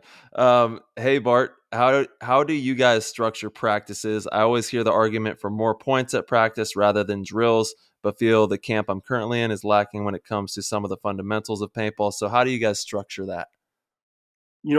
Our practices are, we love the drill now more so in a sense. We will drill a lot in a sense of drilling, and then it's not easy when you come up against a team, but when we have a day, we will book a day to ourselves. We might stay a Friday before a practice, Saturday, Sunday, or we'll stay the Monday in practice on our own, and we'll actually work the field. We'll work the bounce shots. We work everything that we can think of. We work on 5-on-4s. We work on the power plays. We work on everything that goes and coincide. We do the one-on-ones. So we're doing everything that we can literally think of about how to win. We'll do breakouts, shooting the lanes. So I think it's kind of an involvement of everything. You can't, we want to play as many points as we can. We want to get a good 35, 40 points in on a day. And there's days that we're more talking strategy than we are playing a lot of points. So I don't think we sit there and say we need to get 40. We get to get the most out of every practice that we play. That's kind of where we sit. You want quality. You want that quality. Yeah. I mean, yeah. You gotta make it tough on yourself. What I find is when we're in a practice, if we're losing guys out of the bunkers, that's to me is no excuse. You can't be losing games out of bunkers because your object is you're not going to win those 50-50 battles. So that's one thing I see is when players are getting shot out of their bunkers, there's no reason for that for me to sense that. That's just a wasted body. If you're trying to move across, I get that, but staying alive and working as a team, we really stress a team game when it comes to practice, in a sense of communication. If I think about a team that's going to go and you create a plan, if you all buy into it, but if you can communicate and understand where everybody else is off the break, and you understand if your players, I think the biggest thing in a game of paintball today is communication. Which way to shoot, this and that, yeah, but it's communicating, letting your players letting your fellow teammate know where they are. If everybody knows where you are, you'll settle down and you'll start to realize where everybody's at, and you can control the field. And controlling the pace of the game is crucial. I mean, I don't want to give away all our secrets here, but if you can control the pace of the game, it's a big part of the game now. And I think Impact brought that 3-4 years ago when we were winning so much. we would get up on a game and we would control the pace. Yeah, and that's something that Dynasty as well. Seeing it all the time now. Yeah, and that's why I think the league's gotten so much stronger. Is we've learned from each other, and when you're winning, all those teams that are losing, including us, are watching. Well, what did they do to win? Right. So everybody's pretty. Anybody can beat anybody. And I've actually talked to a betting guy in Vegas that I'm looking at even trying to get betting on NXL games.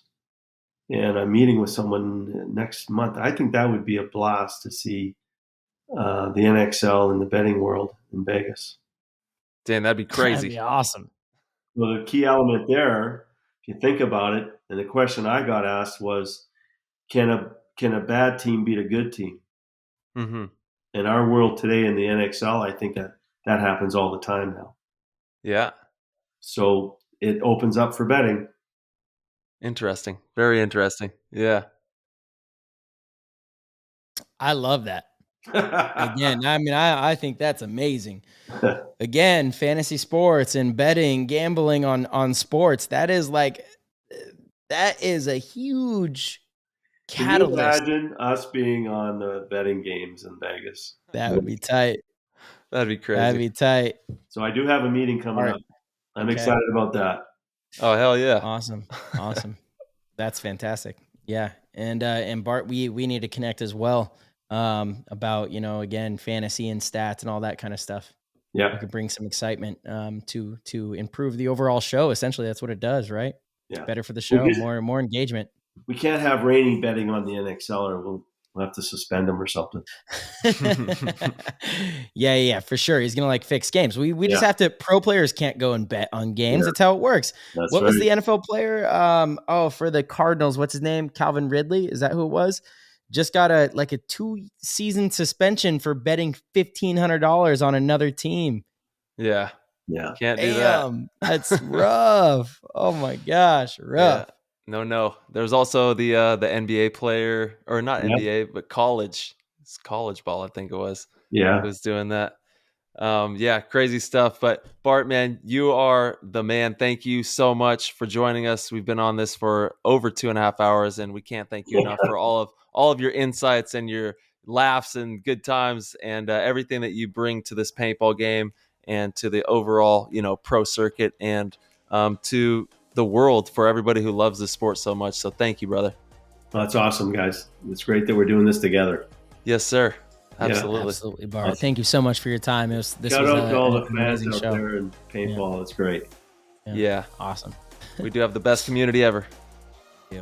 Love it. Alrighty, Bart. Well, hey, guys. We'll be in contact very soon. And again, thank you so much for your time. All right. Be safe out there. You too. Thank you. Yeah. Peace. Night, guys. Yeah. Good night. All right, everybody. Thank you guys so much for tuning in, hanging out, and rocking with us. If you guys would like, please head over to ptgpaintball.com. Click the Patreon link, become a supporter, get access to the Discord, join us in building this awesome community, and it's an amazing way to support the show. If you'd like a website done, Rusty Glaze with Constant Pursuit is your guy. Again, that's constantpursuit.com. Hit up Rusty Glaze if you need a site for a personal business venture or paintball field. It does not matter. If you're an entrepreneur and you need web work done, Rusty is your man. All right, PTG fam, as always, we'll see you very soon.